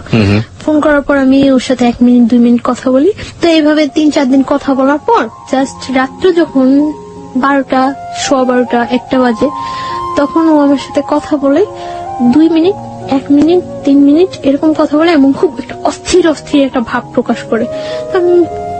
মানে আমার মনের মধ্যে খুব কনফিউশন হয়, এরকম অস্থির কেন? তো এবং কি যেন বলে মোমবাতি, মোম। তো আমি করি যে ও কি কোনো নেশা টেশা করে রাত্রে? একটা নেশাগ্রস্ত মানুষের কথা যখন তার ফিল হয় যে সে নেশা করা উচিত বা করবে, তখন একটা মানুষের বিহেভিয়ার দেখেই বোঝা যায়। তো ওর এরকম অস্থির ভাবটা আমার কাছে খুব ইয়ে লাগে। তখন আমি কিউরিসিটি জাগে যে কি করে ও, কেন ও আমার সাথে 2-1 মিনিট কথা বলে রাখা দেয়, বা এমন অস্থির অস্থির কেন। তো আমি এটা ওই টাইমটা আমি ওরে বিশেষ করে ফোন দিই তখন রাত্রে রাত্রে, যে কেন কি করে ও আমি এটা জানার চেষ্টা করি। তো এইভাবে কয়েকদিন চলে যায়। কয়েকদিন পরে ও একদিন, ওর বাইক আছে, ও একদিন আমার কলেজ থেকে আনতে যায়, সেটা আমার না বলেই যায়, যায় ফোন করে যে আমি আসছি, আপনি আমার সাথে যাবেন। পরে আমি আচ্ছা ঠিক আছে দাঁড়ান। তো আমি বের হয়ে আসি, আসার পরে আমার নিয়ে আসে বলতে কি মানে আমার বাসায় ইজি নিয়ে যেতে পারতো, অনেকটা ঘুরায়। তো ও বলে যে আপনি জাস্ট আমার একটু সাপোর্ট করে বসেন, যাতে আপনি পড়ে না যান, আমার ভয় লাগতেছে যদি আপনি পড়ে যান। আমি বলি কোনো প্রবলেম নেই। ও মহাখালীর দিকে নিয়ে যায়। তো মহাখালী ফ্লাইওভার অনেক রাফ ড্রাইভ করে, জাস্ট এরকম একেবারে কাত হয়ে যায় এরকম, একটু ধরার জন্য আপনাকে, মানে এরকম রাফ ড্রাইভ করতেছে। এমনিতে ও সবসময় রাফ ড্রাইভ করে, একটু সুযোগ পাইলেই, রাস্তা একটু ফাঁকা পাইলেই এরকম করে। তো ফ্লাইওভারের উপরে একেবারে কাত হয়ে গেছে। তখন আমার কাছে একটু ভয় লাগছিল। তখন আমি এরকম কাঁধের উপর হাতটা রাখি। হাতটা রাখার পরে মানে এরকম করে অনেকটা ঘুরায়, মিরপুরের দিকে নিয়ে যায়, নিয়ে অনেকটা ঘুরে টুরে বাসার একটু দূরে বাসা থেকে নামায় দেয়। তো আমি বাসায় যাই, তারপরে এরকম কথা বলতে থাকে। তো ওই আমাকে বলে যে আপনি আমার ফ্রেন্ড হবেন। আমি বলছি আচ্ছা ঠিক আছে ফ্রেন্ড হবো। তখন কিন্তু আমি জানি না যে ও পড়াশোনা করে না বা কিছু। তখন আমি বলি যে আপনার ক্যাম্পাসটা তো কাছেই, আপনি কেন কলেজে যান না? তো বলে এই সমস্যা ওই সমস্যা, মারামারি করছে, এটা হয়েছে ওইটা হয়েছে, কিন্তু ও বলে না যে ও পড়াশোনা করে না বা করেই নেই, ওইটাও বলে না।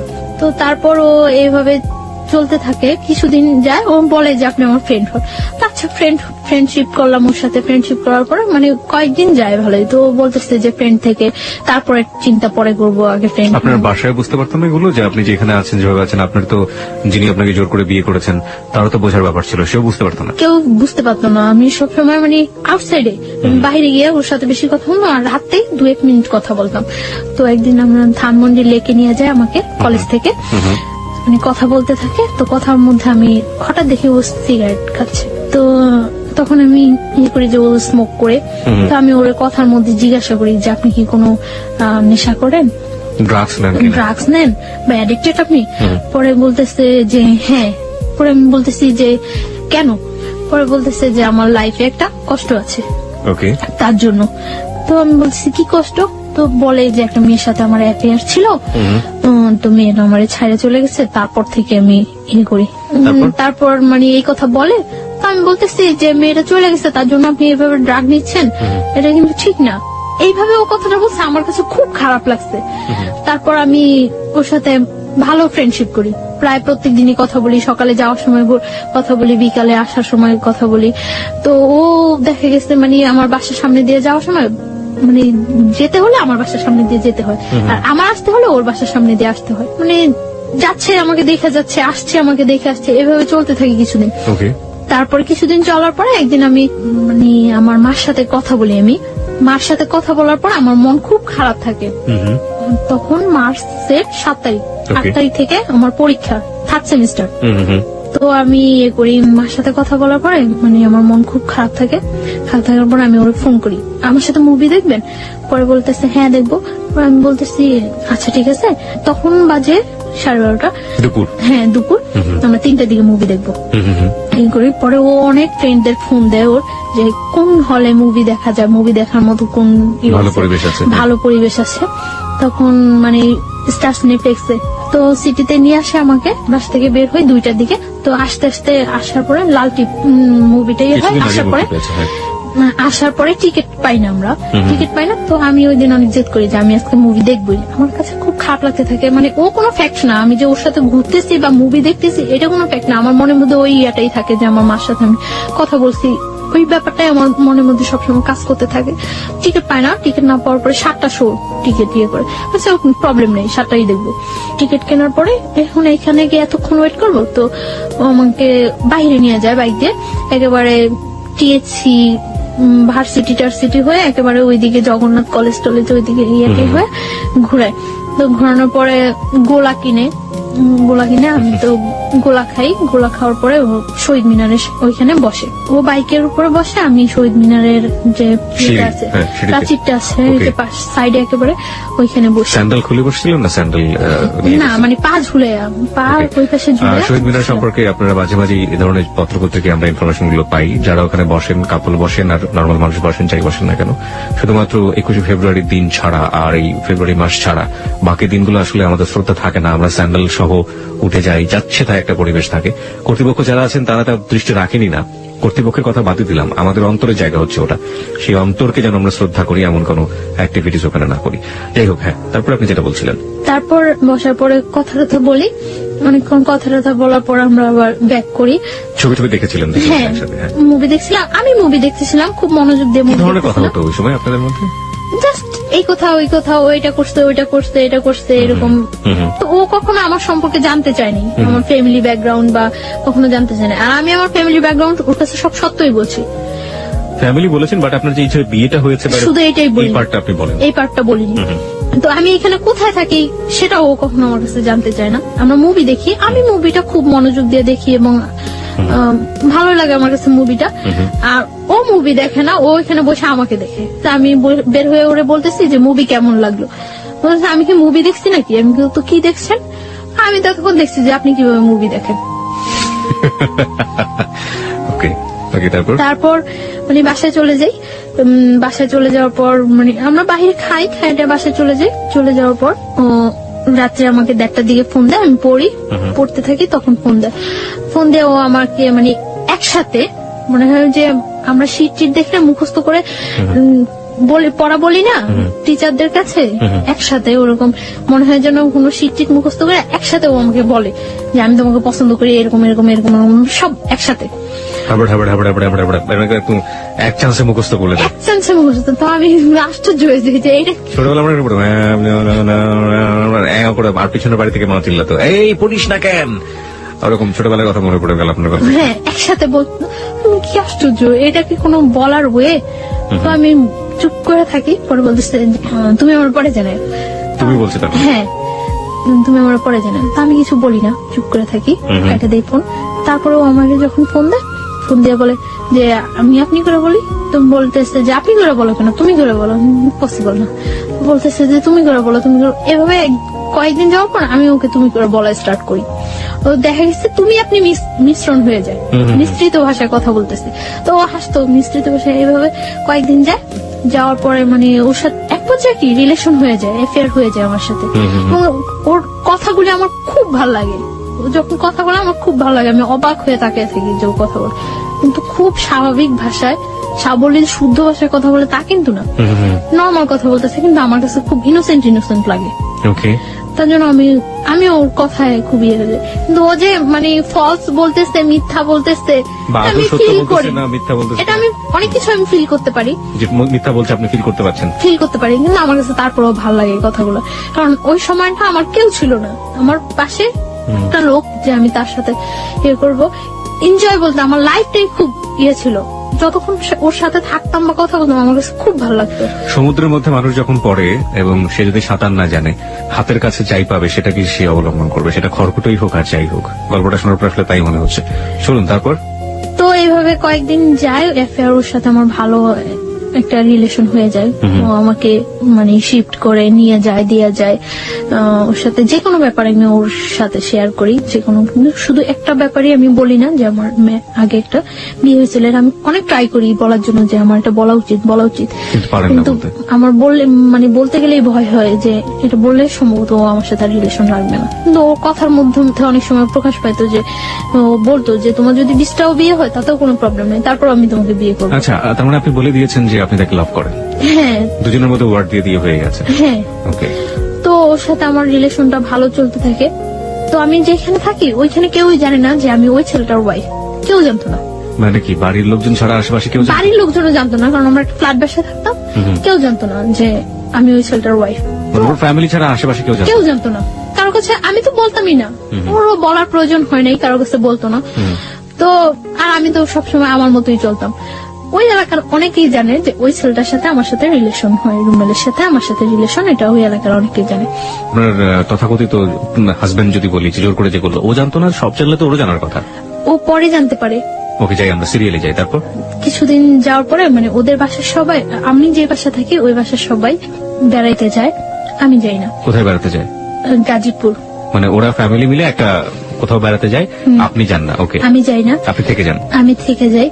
এর মধ্যে ও আবার বাইক অ্যাক্সিডেন্ট করে। বাইক অ্যাক্সিডেন্ট করার পরে ওর একটা ফ্রেন্ডের বাসায়, কাছেই, ওর ফ্রেন্ডেরা সবাই জানতো, সবাই আমাকে চিনতো, তো কাছে ওর ফ্রেন্ডের বাসা। ওর ফ্রেন্ডের বাসায় কেউ থাকে না, সবাই বাড়িতে গেছে সবাই। তো ওর ফ্রেন্ডের বাসা প্রত্যেকদিন যায় আমি ওরে দেখে আসতাম। তো এর মধ্যে 26 মার্চ যেদিন বিকালে আমি আমার একটা ফ্রেন্ডের বাসায় গেছি, তো ওর কাছে এটা খুব খারাপ লাগছে যে আমি অ্যাক্সিডেন্ট করছি আর ও মনে হয় ঘুরতেছে। তো আমার ফোন দিয়ে বলতেছে ভালোই তো ঘুরতেছো। আমি বললাম ঘুরতেছি, আমি জাস্ট কিছু শীট বই টই নিয়ে ওর বাসায় গেছিলাম। তো আমি চলে আসি, চলে আসার পর আমি বলতেছি যে কোথায়, এখন তো তোমার সাথে দেখা করবো না। আমি কেন, আমি এখন এত কষ্ট করে চলে আসছি আর এখন দেখা করবো না মানে? পরে বলতেছে আচ্ছা ঠিক আছে তুমি বাসায় যাও, আমি তোমার ফোন দিচ্ছি। তো আমি বাসায় গেছি, তারপর ফোন দিচ্ছি সন্ধ্যার পর। তো সন্ধ্যার পর ওর ওই ফ্রেন্ডের বাসায় গেছি, যে কিছুক্ষণ গল্প টল্প করার পর আবার আমি বাসায় চলে আসছি। তো প্রত্যেক দিনই আমি রাতে যাওয়ার সময় ওর ওই ফ্রেন্ডের বাসায় যা ওরে দেখে যেতাম।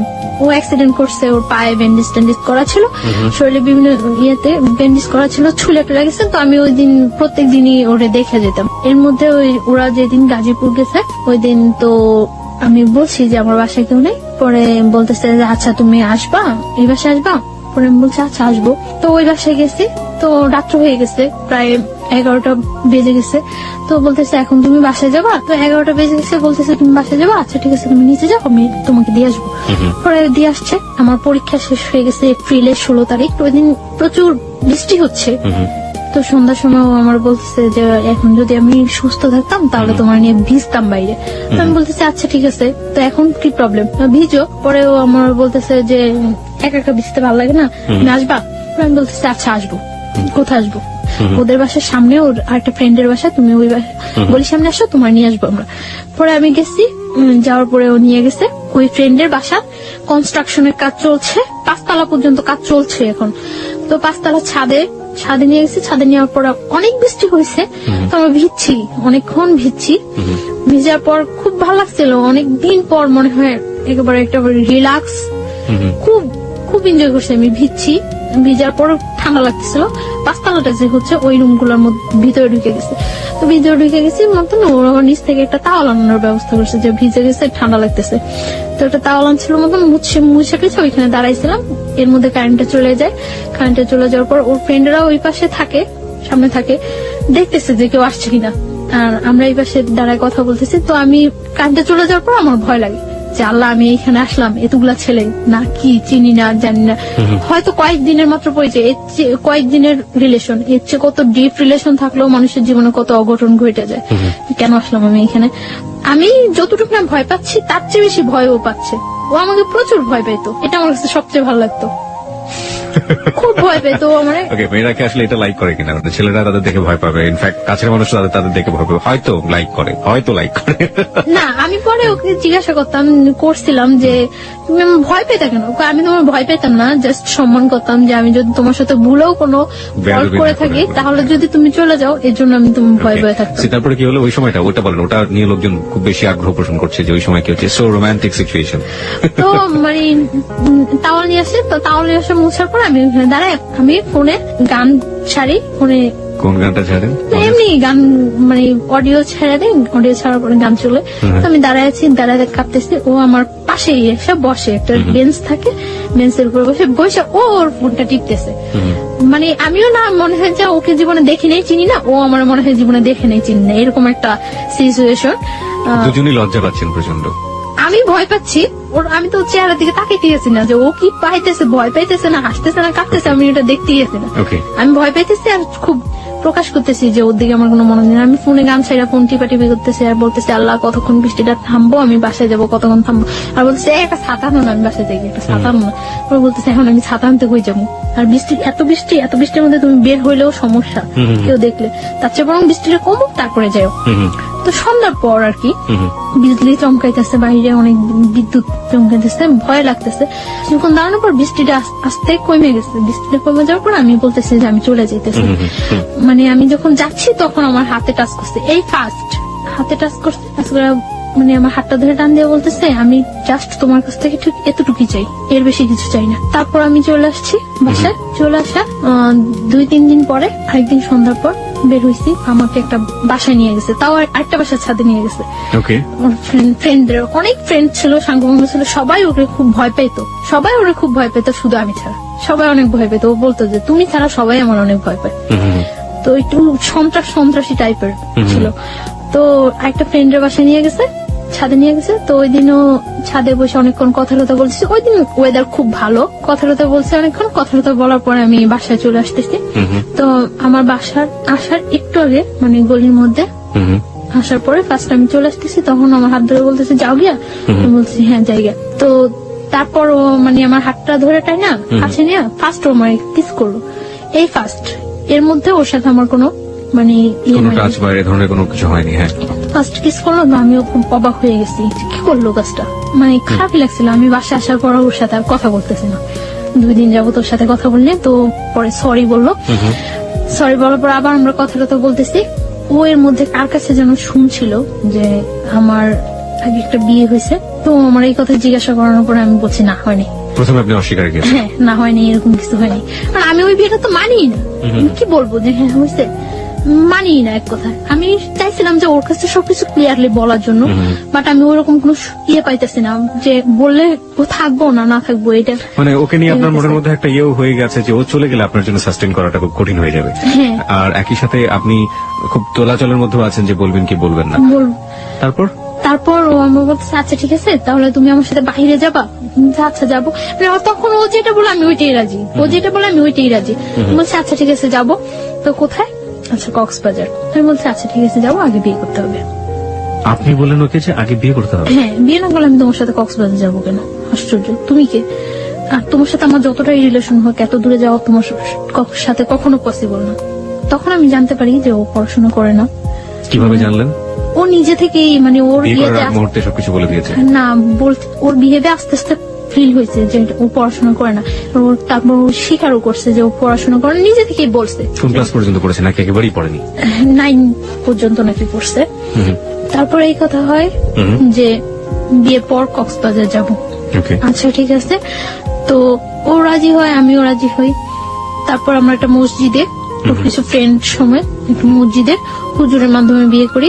এবং আপনি তখনও জানালেন না যে আপনি বিবাহিত? না, তখন আমি জানাইনি যে আমি বিবাহিত। তো তখন ও শুনে, একটু শোনে। তো ওর বাসা থেকে আমার বাসাটা ডিফারেন্স ছিল। আমি যে ছিলাম মাঝখানে 2টা বাসা। তো আমার মনের মধ্যে সবসময় এটা হতো যে ও যেহেতু আমাকে পছন্দ করে, আমার সাথে ওর অ্যাফেয়ার, ওকে আমার সম্বন্ধে খোঁজ খবর না নিছে, আর তাহলে ও কেন বলে এটা যে হ্যাঁ তোমার 20টা বিয়ে হলো, আমি তোমাকে বিয়ে করবো। একটা প্রস্টিটিউট গালের কি কেউ বিয়ে করে ভালো করে না? তো ও সবসময় এই কথাগুলি বলতো। তার জন্য আমার মনের মধ্যে আরো হতো যে ও সম্ভবত জানে। তারপর হুজুর আমাদের বিয়ে পড়ানোর পরে কাগজ টাগজ সবকিছুই এখন। বিয়ের পর আমরা কক্সবাজার যাই, আমি ওর সাথে কক্সবাজার যাই। ও তখন আমাকে বিলিভ করে না, জাস্ট ইয়ে করে ঠিক আছে। ওর মনের মধ্যে একটা ইয়ে থাকে যে ওর অনেক শত্রু থাকে, ইয়ে থাকে যে আমি ওর কোনো ক্ষতি টতি করার জন্য কেউ আমাকে সেট করলো নাকি। আচ্ছা আমাকে একটু বলেন তো, আপনি যে এত বড় একটা রিস্ক নিলেন, আপনার আগের যে হাজবেন্ড ছিল, হাজবেন্ড আসলে আপনার দিক থেকে না হলো তো যে কাগজে কলমে হয়ে গিয়েছে আপনার সাথে, হাজবেন্ড জোর করেই করেছে, তো সেও তো ব্যাপারটা জানে না তখন? না, জানে না। তো আপনার কি মনে হয়নি কখনো যে আপনি যে রিস্কটা নিচ্ছেন, যে ঝুঁকিটা নিচ্ছেন, এটা এক ধরনের আপনাকে ডিজাস্টার করে দিবে বা একটা বড় ধরনের সমস্যায় ফেলবে? আমার তখন ওর ছাড়া আমার মাথার মধ্যে কিছুই ছিল না। আর ও যেটা বলতো আমি ওটাই হ্যাঁ, ও যেটা বলতো না করতো ওইটা না। এবং আমার সবসময় ইয়ে ছিল যে যাই হোক আমার ওকে প্রয়োজন আমার। এবং যেটা হয়েছে যে আপনার আশঙ্কা হয়েছে যদি আমি বলি আমি বিবাহিত, যদি ওকে হারাই, এবং সেই কারণে আপনি গোপন করে গেছেন, তাই তো? গোপন করে গেছি। ওকে, যান। তারপর আমরা কক্সবাজার যাওয়ার জন্য বাসে উঠি। বাসে উঠার পর ও আমার ফোনটা নিয়ে অফ করে দেয়, কারণ ওর মনের মধ্যে একটা শঙ্কা থাকে যে কেউ আমাকে আবার ওর কাছে পাঠাইলো নাকি, সেট করলো নাকি, কারণ ও বিভিন্ন সাইডে ও অ্যাডজাস্ট। ওকে, তার জন্য মানে আমি ওগুলো কিছুই জানতাম না যে ও আচ্ছা বিভিন্ন সাইডে অ্যাডজাস্ট। সুতরাং ওর মনে আশঙ্কা হয়েছে যে কোনোভাবে গোয়েন্দাগিরি করুক বা কোনো ধরনের ক্ষতি করার জন্য ওকে ইনভলভ করে দিল কিনা, হ্যাঁ এই ধরনের। তার জন্য ও তখন মানে কাবিন করে ইয়ে করে নেই, রেজিস্টার করে ইয়ে করে বিয়েটা করেনি, শুধুমাত্র মসজিদে গিয়ে বিয়েটা করেছে। হুজুর দিয়ে ইয়ে করে বিয়ে করছে যে ও কক্সবাজার যাওয়ার পর শিওর হবে ওকে, যে ও কোনো ক্ষতি তো- করবেন না আপনি। হ্যাঁ, আমরা বাসে যাই, যাওয়ার পরে তো তারপর হোটেলে উঠি। দিন আমরা বিকালে সি বিচে ঘুরি, সি বিচে ঘুরে আসার পর রাত্রে ওর সাথে আমার কথা হয়। মানে তখন তো আমরা হাজবেন্ড ওয়াইফ, জি। শরীয়ত মতে হাজবেন্ড ওয়াইফ। তো ফার্স্ট রাত্রে কথা, অনেকক্ষণ কথাটাতে হওয়ার পর তারপর খুব জার্নি করে যাই তো, প্রায় মানে যেখানে আমরা কক্সবাজার পৌঁছানোর কথা সকালে, ওইখানে আমাদের প্রায় 3:30 4টা বেজে যায় Okay. কক্সবাজার পৌঁছতে, এবং যাওয়াটা খুব জার্নি হয়ে যায়, এবং যে পথের মধ্যে বাস নষ্ট হয় অনেক, তার জন্য মানে তোকে সময় লেগে যায় অনেক। হ্যাঁ তারপর? খুব ক্লান্ত লাগে, তো আমরা শুয়ে পড়ি।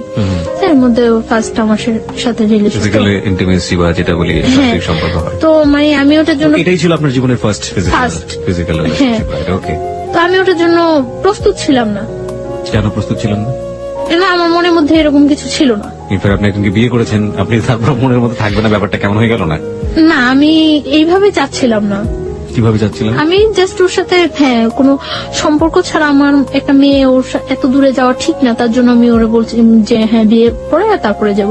বাট এইভাবে আমার কোনো ইয়ে ছিল না।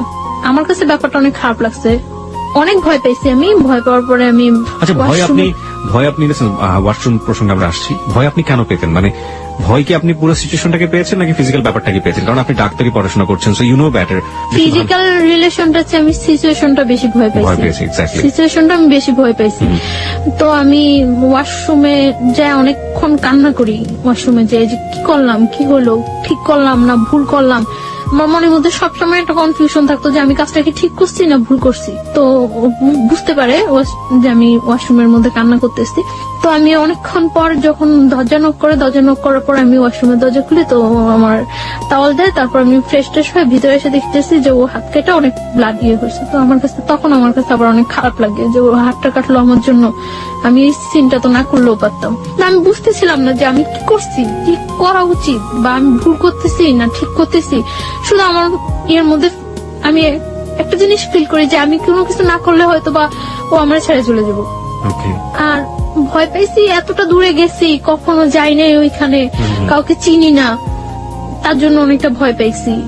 তো তারপর খাবার নিয়ে আসার পর ও নিজে আমার খাওয়াই দেয়, খাওয়াটাও দেওয়ার পর মানে আমার ইয়ে করে যে সরি তুমি যে এরকম কান্নাকাটি করবো আমি বুঝি নাই, এটা করে তারপর ইজি হয়ে যায়। তারপর মানে ও আমার অনেক বুঝায়, কান্নাকাটি করে। আমি তারপর ঘুমায় যাই, আমি মানে ঘুমায় যাওয়ার পর ও যে হাত কাটে, তখন আমি দেখি যে হাত কাটে ব্লাড ব্লিডিং হইতেছে। তারপর আমি ওটার ওয়াশ টস করি, মুছে টুছে দিয়ে ব্যান্ডেজ দিয়ে আমার কাছে তখন আমার কাছে অনেক খারাপ লাগে যে আসলে মনে হয় ও ইচ্ছাকৃত ভাবে কাজটা করে নেই, করলে কি আমি আমার কষ্ট পাওয়াতে কি ও হাত কাটতো। তারপরে ও এখানে থাকি, 4-5 দিন থাকি, আমরা খুব এনজয় করি। তারপর এনজয় করলেও ওর মধ্যে একটা মানে কনফিউশন থাকে। আমার মনের মধ্যে তো সবসময় একটা ইয়ে যে আমি কি করতেছি, কোথায় যায় দাঁড়াবো আমার জীবনটা, আমি কি করতেছি এটা। আর আমার মনে হয় যে আমার চোখ বুঝলে শুধু আমি ওরে ফিল করতে পারি, আর কিছুই না। তখন আমি ফিল করতে পারতেছিলাম যে ও যদি যতটা খারাপই হোক আর যতটা পড়াশোনা না করুক, যাই করুক, তারপর আমার মনে হয় যে আমার জন্য ওরে প্রয়োজন। আমি এটা ফিল করতেছি, খুব খুব ফিল করতেছি। আর আমি দেখি যে ও খুব কান্নাকাটি করতেছে। তো আমি ওরে জিজ্ঞাসা করি যে কেন কান্নাকাটি করতেছো। তখন ও আমার বলতেছে যে আমি তোমার অনেক লাভ করি, অনেক ভালোবাসি, কিন্তু বাট যদি আমি তোমার না পাই এজন্য অনেক কান্নাকাটি করে ও, যে আমি তো আমার ফ্যামিলির কিছুই জানিনি যে এরকম ইয়ে করতেছি। এর মধ্যে আমরা হিমছড়ি, মহেশখালী অনেক জায়গায় ঘুরি, খুব এনজয় করি। তার মধ্যে আমার মনের মধ্যে সবসময় একটা ও আমার জিজ্ঞাসা করতো কি চিন্তা করো তুমি, এত কি চিন্তা করো, এত কি চিন্তা করো। তারপর আমি বলতে পারতাম না যে আমি এই ব্যাপারটা চিন্তা করতেছি। আমার মনের মধ্যে সবসময় ইয়ে হতো যে ও আমার ছেড়ে চলে যাবো তাহলে। তো তারপর আমরা ঢাকা চলে আসি। আসার সময় সারা বাসের মধ্যে আমি মানে খুব আমার পেইন ফিল হইতেছিল, পেটে অ্যাবডোমিনাল পেইন হচ্ছিল, আমার পেট ব্যথা করতেছিল প্রচুর। কেন যেন আমার খুব খারাপ লাগতেছিল, এবং আমার মনে হইতেছিল যে আমি জীবন থেকে মনে হয় অনেক কিছু হারাই ফেলতেছি। আস্তে আস্তে মানে সারা রাত্র আমি ইয়ে করি যে আমি আর ওই বাসায় থাকবো না, যে যেভাবেই হোক আমার এই ওকে পাইতে হলে আমার এই ওয়েটা থেকে বের হয়ে আসতেই হবে যেভাবেই হোক। আমি কক্সবাজার যাওয়ার পরেই ওই ছেলেটা জানে যে আমি ওর সাথে কক্সবাজার গেছি বা ওর সাথে আমার রিলেশন। শুনে তখন যে মানে দারোয়ান তারপরে এলাকার লোকজন বলে যে আপনাদের বাসায় যে মেয়েটা আছে ওই মেয়েটার সাথে তো ওই ছেলেটার সাথে রিলেশন। ওকে, তখন ও সবাই পাবলিশ করতে থাকে যে আমি ওর ওয়াইফ, এটা পাবলিশ করতে থাকে। তখন আমি কিছুই জানি না। তো আমি আসার পর আমি তো সকালবেলা এসে আমি দুপুরে এই বাসা থেকে বের হয়ে আসি। আপনার আগের হাজবেন্ডটা এখন পাবলিশ করতে শুরু করলো যে আপনি তার ওয়াইফ। বের হয়ে এসে আমি ওরে ফোন দিই যে আমি বাসা থেকে বের হয়ে আসছি। পরে বলতেছে কেন তুমি বাসা থেকে বের হয়ে আসছো? আমি বলতেছি যে আমার পক্ষে ওই বাসা থাকা সম্ভব না। তখনও আমি কিন্তু বলি নাই, শুধু একটু বলছি যে আমার পক্ষে ওই বাসা থাকা সম্ভব না। তো আসার পরে ও বলতেছে তাহলে এখন কোথায় যাবা? অনেক মানে ঘুরতেছি আমরা, কোথাও থাকার জায়গা ম্যানেজ করতে পারতেছি না। কি আসছে রুমেল? হ্যাঁ, পরে আমরা ইয়ে করলাম, আমি আমার খালার বাসায় চলে যাই। তখন আমি ওরে প্রেশার ক্রিয়েট করতে থাকি যে তুমি তোমার ফ্যামিলিতে জানো, তুমি তোমার ফ্যামিলিতে জানো, যেহেতু আমাদের মধ্যে রিলেশন হয়ে গেছে, বিয়ে হয়ে গেছে, সবকিছু হয়ে গেছে, তো তুমি তোমার ফ্যামিলিতে জানো। তো প্রেশার ক্রিয়েট করার পরে ওর বোনেরে জানায়। তো বোনেরা জানানোর পর ওর বোন আমার সাথে দেখা করার কথা বলে। তো ও এটা বলে না যে বিয়ে হয়ে গেছে, এটা বলে না, জানতো যে পছন্দ করে। তো আমার ওর বোনের কাছে নিয়ে যায়, দেখা টাকা হয়, কথা টথা হয়। পরদিন 15 জুন ওর বার্থডেতে ওর বোনের বাসা আমাকে ইনভাইট করার পর আমি ওর বোনের বাসায় যাই। সবাই খুব ইজি মাইনা নেয়, সবাই বুঝে না আসলে যে রিলেশনটা এত ডিপলি, এটা কেউ বুঝে না, মনে করে যে হয়তো বা থাকবে কি থাকবে না, ফ্রেন্ডশিপ আছে, গার্লফ্রেন্ড বয়ফ্রেন্ড মাইনে নেয় ইজিলি। তো ওর বোনের বাসায় যাওয়ার পর ওই বাসায় দুপুরে আমি লাঞ্চ করার পর বিকালে ওর বোনের হাজবেন্ড, ওর যে দুলাভাই, করে না, সাপোর্ট করে না। তো বিকালে আমি কেক কাটার পর সন্ধ্যা রাত্রেও আমার দিতে আসে। তো দিতে আসার পর আমার খালতো ভাইয়ের সাথে ওর ইন্ট্রোডিউস হওয়ার পর আমার খালতো ভাই ফিল করে যে এটা হলো কারণ যে ওই বাসা থেকে কেন চলে আসছে। এটা আমার খালতো ভাইয়ের সাথে আমার আগে যে হাজবেন্ড ছিল ওর সাথে খুব ভালো রিলেশন ছিল। আমার খালতো ভাই করে কি ব্যাপারটা আমার ফ্যামিলিতে জানিয়ে দেয়। আমার বাড়ি থেকে আমাকে ইমিডিয়েট বাড়িতে যাওয়ার জন্য ফোন করে, আমার আব্বু অসুস্থ বলে। তা আমি বাড়িতে যাই। এই গেলেন কতদিন পরে গেলেন? 1 বছর 4 মাস। ওকে, আপনার ফার্স্ট হাজবেন্ড যাকে বলছেন আপনি, সে এই ঘটনার পর থেকে কোনো সিন ক্রিয়েট করেনি? কারণ সে তো সন্ত্রাসী ছিল এক ধরনের। ও তো মানে গ্রামে থাকতো, শহরে ওর প্রভাব নেই। ও মানে খুব ঠান্ডা মাথায় করতো, কাজগুলো করতো, কোনো মানে করতো না, ও করছে যে একই এলাকার মধ্যে যখন ঘটনা আসতো, আমি যদি এটা পাবলিশ করে দিতে পারি ও আমার ওয়াইফ, তাহলে ও এখানে কখনো এস্টাবলিশড হতে পারবে না। কক্সবাজার যাও কিছুদিন আগে হঠাৎ করে ও যখন মানে আস্তে আস্তে শুনতে থাকে, তখন ও ওই ফ্ল্যাটটা ছেড়ে ওর মাকে বাড়িতে পাঠিয়ে দিয়ে একটা টিন শেড বাসা নেয় ওইখানে, আপনারা যেখানে থাকতেন টিন শেড বাসা নেয়। তো ওই বাসায় আমার ওর সাথে উঠতে এখন আমি বাধ্য। ওই বাসায় উঠি, এক রুম বাসা, তো মানে যাতে সবাই জানতে পারে যে আমি ওর ওয়াইফ এরকম একটা করে। ওই বাসা আমার মনে হয় 7-8 দিন থাকা হয়। তারপর তো আমি কক্সবাজারে চলে যাই। কক্সবাজার যাই আমি 6 তারিখ, আসি আমরা 12 তারিখ। তো আপনি যেটা বলছিলেন যে আপনার বাবার বাসায় গেলেন 1 বছর 4 মাস পর, সেখানকার থেকে আমরা শুরু করেন? না, আমার বাড়ি থেকে করে যে আমার আব্বু অসুস্থ, বাড়ি যাওয়ার জন্য বলে যে আমার কাকা, আমার যারা আছে সবাই বাড়ি যাচ্ছে। তো আমি কয়েকজনের কাছে ফোন দিই, কেউই জানে না আমার আব্বু যে অসুস্থ। তারপর মানে হঠাৎ করে শুনে আমি আর করতে পারি না, আমি আচ্ছা ঠিক আছে আমি আসবো। তো কিছুক্ষণ পর আবার সবাই ফোন দিয়ে বলতেছে হ্যাঁ তোমার আব্বু অসুস্থ। তো আমার কাছে ব্যাপারটা খুব লাগে। তা আমি ওরা বলতেছি যে আমার এইভাবে বাসায় বাড়িতে নিয়ে যেতেছে। আমি ওর সাথে হোস্টেল খুঁজতেছি তখন। তো বাড়িতে যেতে হবে, আমি বাড়ি যাওয়ার জন্য দুপুরে আমরা ওর কাছ থেকে বিদায় নিয়ে আসতেছি। ও রাস্তার মধ্যে দাঁড়ায় কান্না করতেছে, আমি চলে আসতেছি, ও কান্না করতেছে। আমার কাছে খুব খারাপ লাগতেছে তখন যে সেই জানুয়ারি মাস থেকে ওর সাথে আমার হইতেছে, কিন্তু কখন আমি একটা দিন মনে হয় ওরে ছাড়া ওর সাথে আমার দেখা হয়নি, এরকম যায়নি। ও যখন রাস্তার মধ্যে দাঁড়ায় কান্না করতেছে তখন আমার কাছে খুব খারাপ লাগতেছিল যে আমি যাব না। তারপর আমি বাড়িতে যাই। যখন আমি লঞ্চে উঠার পর মানে কিছুটা যাওয়ার পর আমি জানতে পারি যে আমার খালতো ভাইটা ফিক করে আমাকে বাড়িতে নিয়ে যাচ্ছে। তখন আমার মানে লঞ্চের মধ্যে বলতেছে যে তুই যে কাজটা করছো কাজটা কি ঠিক? আমার খালতো ভাইটা আমার 6 মান্থের ছোট। তো ও যে আমাকে লাইক করতো, পছন্দ করতো, সেটা আমি কিছুই জানতাম না। আমি হঠাৎ দেখতেছি ও আমার পা ধরে বলতেছে যে আমি তোর অনেক ভালোবাসতাম, তুই যে এই কাজটা করবে আমি কখনো বুঝিনি। হ্যাঁ, আশ্চর্য হয়ে যায় যে ওকে কি বললো এটা। পরে আমি বলছি কি কা? পরে বলছে তুই এইরকম একটা ছেলের সাথে করতেছিস, করতেই পারি, এটা আমার life. Let me ask you one thing. আপনার কি ফার্স্ট লাইফটা সম্পর্কে সে জানতো না যে আপনি হ্যাঁ জানতো। তারপরে এবং ফার্স্ট লাইফটা আমার যতটুকু মানে সাপোর্ট করার ও আমার তখন করতো, যে এইভাবে এইভাবে তুই বাইরে আসবি ওইখান থেকে, এইভাবে এইভাবে ইয়ে করবি। ওর সাথে আমার সাথে জাস্ট একটা ফ্রেন্ডের মতো ছিল আমার খালতো ভাইটার সাথে আমার সাথে। ওকে, যখন দেখলো যে আপনি বাইরে হয়েই গেছেন অন্য একজনের সাথে, তখন কি সে আপনার পা ধরতেছে যে না তুই এটা করতে পারবি না? ওকে, হ্যাঁ, এবং আমার ফার্স্ট লাইফটা মানে যত সমস্যাগুলি সিনক্রেট করছি আমি ওই বাসায় সবটা ওর ইয়াতে করছি। ওকে, লেট মি, আমার মনে হয় গল্পটা অনেক জটিল হয়ে গেছে আমাদের শ্রোতাদের কাছে। আমি একটু পরিষ্কার করে দিতে চাই। বন্ধন ব্যাপারটা হচ্ছে এরকম যে প্রথম যে ঘটনাটা ঘটেছে তার জীবনে, ছায়ার জীবনে, সেটা তো আপনারা জানেনই যে জোরপূর্বক ওর কোনো যাওয়ার কোনো গতি ছিল না, এবং যে কারণে সে ওই ছেলের সাথে এতদিন পর্যন্ত থেকেছে, ওই বাসায় থাকতে হয়েছে তার। এই থাকা অবস্থায় সে তার খালাতো ভাইয়ের কাছ থেকে ফুল সাপোর্টটা পেয়েছে, এবং খালাতো ভাই বলেছে কিভাবে কিভাবে বাসা থেকে বের হয়ে আসবি, কিভাবে কিভাবে তুই আমার এই কাজটা করবি, ওই কাজটা করবি, ফুল সাপোর্টটা সে পেয়েছে। যখন ছায়া একটা ছেলেকে নিয়ে স্বপ্ন দেখছে এবং একটা ছেলেকে নিয়ে অলরেডি বের হয়ে গিয়েছে, ঠিক সেই মোমেন্টে খালাতো ভাই তাকে ওখান থেকে সরিয়ে নিয়ে আসার চেষ্টা করছে, কারণ খালাতো ভাইয়ের উদ্দেশ্য ছিল তাকে ওখান থেকে সরিয়ে নিয়ে আসা, এবং খালাতো ভাই তাকে লাভ করতো। ঘটনার ইকুয়েশনটা এখন এরকম। চলুন তারপর মানে ওর কথাগুলো শুনে আমি সব অবাক হয়ে গেছি। ও বলতেছে যে তুই যে কাজটা করছিস, যে ছেলেটার সাথে তোর অ্যাফেয়ার, তোর কখনো ইয়ে করবো? পরে আমি বলতেছি হ্যাঁ করবো। তখনও কিন্তু ও জানে না যে আপনি ম্যারিড। না, তো আমি বলতেছি যে হ্যাঁ করবো। পরে বলতেছে যে, পরে ওর সাথে আমার সাথে অনেক কথা কাটাকাটি হওয়ার পরে তো সকালবেলা বাড়ি যেয়ে আমি ওর অনেক রিকোয়েস্ট করি যে তুই বাড়িতে কাউকে এই কথাটা বলবি না, বাড়িতে কাউরে এই কথাটা বলবি না।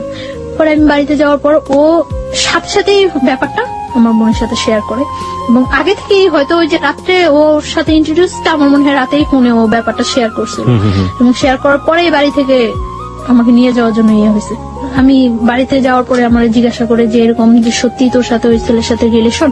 পরে আমি বলি যে না, আমার সাথে এরকম কোনো ছেলের সাথে, কারণ আমি জানি যে ওইখান থেকে আমার আসতে হলে এটা আমার যেভাবে হোক চাপাই যেতে হবে। তো তারপরে কি করে আমার ফোন থেকে ওই নাম্বারটা, রুমেলের নাম্বারটা আমার বাড়ির সবাই সেন্ড করে দেয়, এবং তখন বাড়ি থেকে রুমেলের ফোন দেয়। ফোন দিয়ে রুমেলের বলে যে তুমি কি জানো ওর যে আগে একটা বিয়ে হয়েছিল? মানে আমার বাড়ি থেকে ইয়েটা ছিল এরকম যে আমার আগের হাজবেন্ডের সাথে কাট করে এখান থেকে আমাকে একেবারে নিয়ে যাবে, এবং নিয়ে যাওয়ার পরে যে আমি বাইরে যাই কিছুদিন বাইরে ইয়ে করে আসবো, আসার পর এস্টাবলিশড ভাবে ইয়ে করার জন্য। কিন্তু আমার খালতো ভাই ওটা ইয়ে করে যে ওই ছেলেটা পড়াশোনা করে না বা দেখতে ইয়ে না, দেখতেও ততটা ইয়ে না, রুমেল বড় ঢাকার ছেলে, তার জন্য সব দিক দিয়ে ওকে ডিসলাইক করেন, মানে আর আমার খালতো ভাইটা সবাই খুব পছন্দ করে, আমার ফ্যামিলি ছাড়াও সবাই খুব পছন্দ করে ওরে।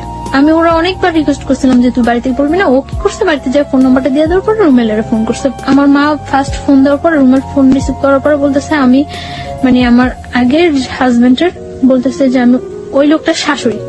তো অবাক হয়ে গেছে যে কি বলতেছে। তো ও মা বলে কথা বলছে, কথা বলার পরে মানে আমার বাড়ি থেকে বলে দিচ্ছে যে আমি ম্যারিড। তো আমার জিজ্ঞাসা করছে যে তুমি কি সত্যি ম্যারিড? পরে আমি বলছি না আমি ম্যারিড না, কখন আমি বিশ্বাসই করি না যে আমি বিয়ে করছি বা আমার এরকম। আমার ইয়ে ছিল যে ওরা আমি সবকিছু একদম সুন্দর ভাবে বুঝায় বলবো, এইভাবে বললে তো।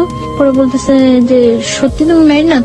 আমি একটু গিয়েছিলাম যে আমি যে কাজটা করিনি আমার পক্ষ থেকে, এটা রিলিজিয়াস পার্সপেক্টিভে এটা বিয়ে না, এটা হওয়া সম্ভব না, এবং হ্যাঁ আমার মনের মধ্যে এইটুকু গিয়েছিল যে আল্লাহ আমাকে কখনো এর জন্য শাস্তি দিব না, কারণ আমি তো ইচ্ছাকৃত ভাবে কিছু করিনি। তো বলতেছে আচ্ছা ঠিক আছে। পরে আমি পরদিনই আমি বাড়ি থেকে খুব তোড়জোড় করে আমি ঢাকা আসতেই হবে, পরদিনই আমি চলে আসি ঢাকা। এক কথায় পালাই চলে আসি ঢাকা, বাড়ি থেকে পালাই চলে আসি, দুপুরবেলা পালাই চলে আসি। আসার পর পরদিন সকালে আসি, আসার পরে আমার মনের মধ্যে কেনই যেন একটা এক্সট্রা সাহস হয়ে গেছিল যে আমি তো এই কাজটা করিনি, তো আমি অন্তত আল্লাহর সাপোর্টটা তো কম। তো আমরা তখন বলতেছো মিথ্যা হলে কিন্তু তুমি পাগল হয়ে যাবে, এইটা হইব ওইটা, কিচ্ছু হবে না, আমার কিচ্ছু হবে না। এইভাবে বলি নেই যে আমার বিয়ে হয়নি, আমি ওরে বলছি যে না আমি কাউকে বিয়ে করি নাই। Okay, this is the note of line.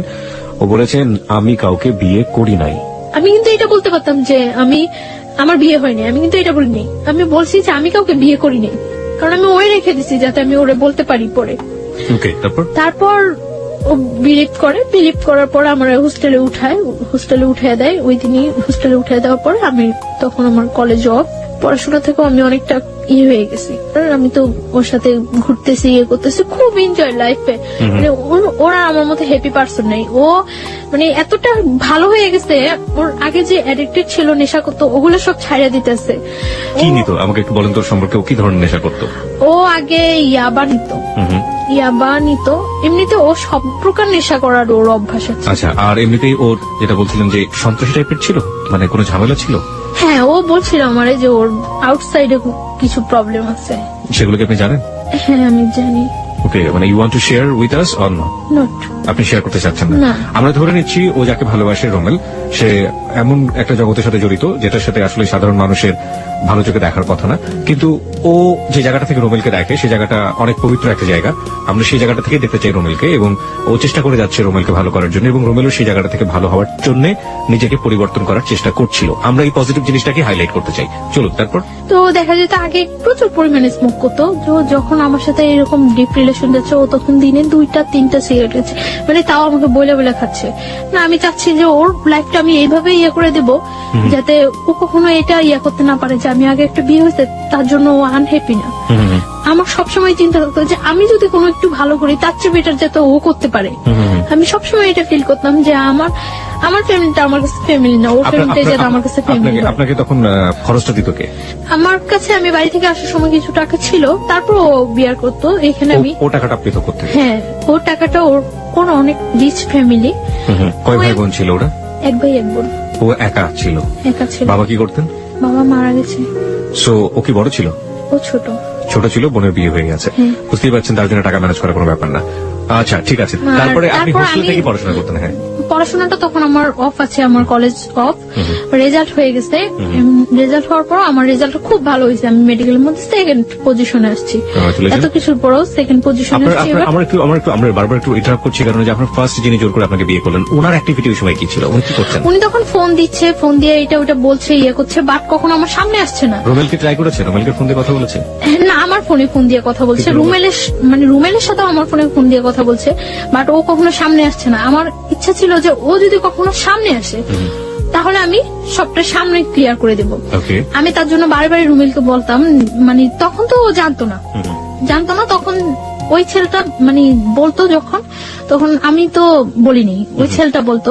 তখন আমি বলতাম যে আচ্ছা, ওই ছেলেটা তুমি সামনে আসতে বলো। সামনে আসার পরে আমি ইয়ে করছিলাম যে ওই ছেলেটা যদি সামনে আসে, সামনে আসার পরে আমি সব ক্লিয়ার। আপনারা খুব সুন্দর একটা সময় পার করছিলেন দুজনে মিলে। হ্যাঁ, ওখান থেকে শুরু করতে চাই।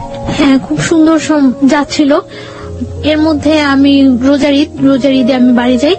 বাড়ি যাওয়ার পর মানে আমার ফ্যামিলি থেকে একটা প্রেশার ক্রিয়েট হয়। তো একদিন ওর সাথে আমি ফোনে কথা বলতেছি, কথা বলার সময় মানে একটু ঝগড়া হচ্ছে।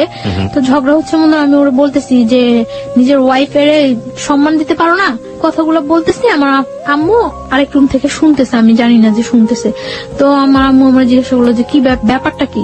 পরে আমি চুপচাপ ছিলাম। তো চুপচাপ থাকার পর আম্মু আমাকে অনেকক্ষণ বকাবকি করলো। তো আমি পরে ওরে ফোন দিছি, মনে আমি বলতেছি যে তোমার জন্য আমি আজকে এতগুলি বকা শুনলাম। পরে ও আমার মার ফোনে ফোন দিছে মনে আমার মা বলতেছে যে ব্যাপারটা কি আসলে তোমাদের। তো আমার মাকে বলতেছে যে আপনারা কেউ ওর সাথে খারাপ বিহেভ করবেন না। পরে বলতেছে তুমি এই কথা বলতেছো না? তো ও বলতেছে যে ও আমার ওয়াইফ, আপনারা ওর সাথে কেন খারাপ বিহেভ করবেন? তো আমার মা বলছে ও যে তোমার ওয়াইফের কাগজপত্র আছে তোমার কাছে? পরে বলতেছে হ্যাঁ আছে। তো আমার মা বলতেছে যে কত টাকা বিন করে তুমি আমার মেয়ের বিয়ে করছো? পরে ও বলতেছে 50 লাখ টাকা। সত্যি করে বলো, তোমার সাথে ওর বিয়ে হয়েছে? পরে বলতেছে হ্যাঁ, ওর আমার সাথে বিয়ে হয়েছে। আপনারা ওর ইচ্ছাগুলো আটকে রাখতে পারবেন না, আমি কিন্তু জোর করে হলো ওর কাগজপত্র দেখায় আইনের ব্যবস্থা নিয়ে ওরে নিয়ে আসবো। আমার জিজ্ঞাসা করছে মতো আমি বলছি হ্যাঁ হয়েছে। আস্তে আস্তে চুপচাপ হয়ে গেছে এবং চাইতেছে যে ওর সাথে ফেস টু ফেস দেখা করে কথা বলে ইয়ে করার জন্য। পরে রোজার ঈদের পরে আমি ঢাকা চলে আসছি। আমি আসার পরে আমরা সিলেট যাই ঘুরতে। ওর ফ্যামিলি থেকে জান না যে আমার নিয়ে সিলেট যায়, তখনও জান না যে কি হয়। তো আমি সিলেট থেকে আসার পরে এখন বলি যে তুমি তোমার বাসায় বলো যে আমার ফ্যামিলির সাথে কথা বলার জন্য।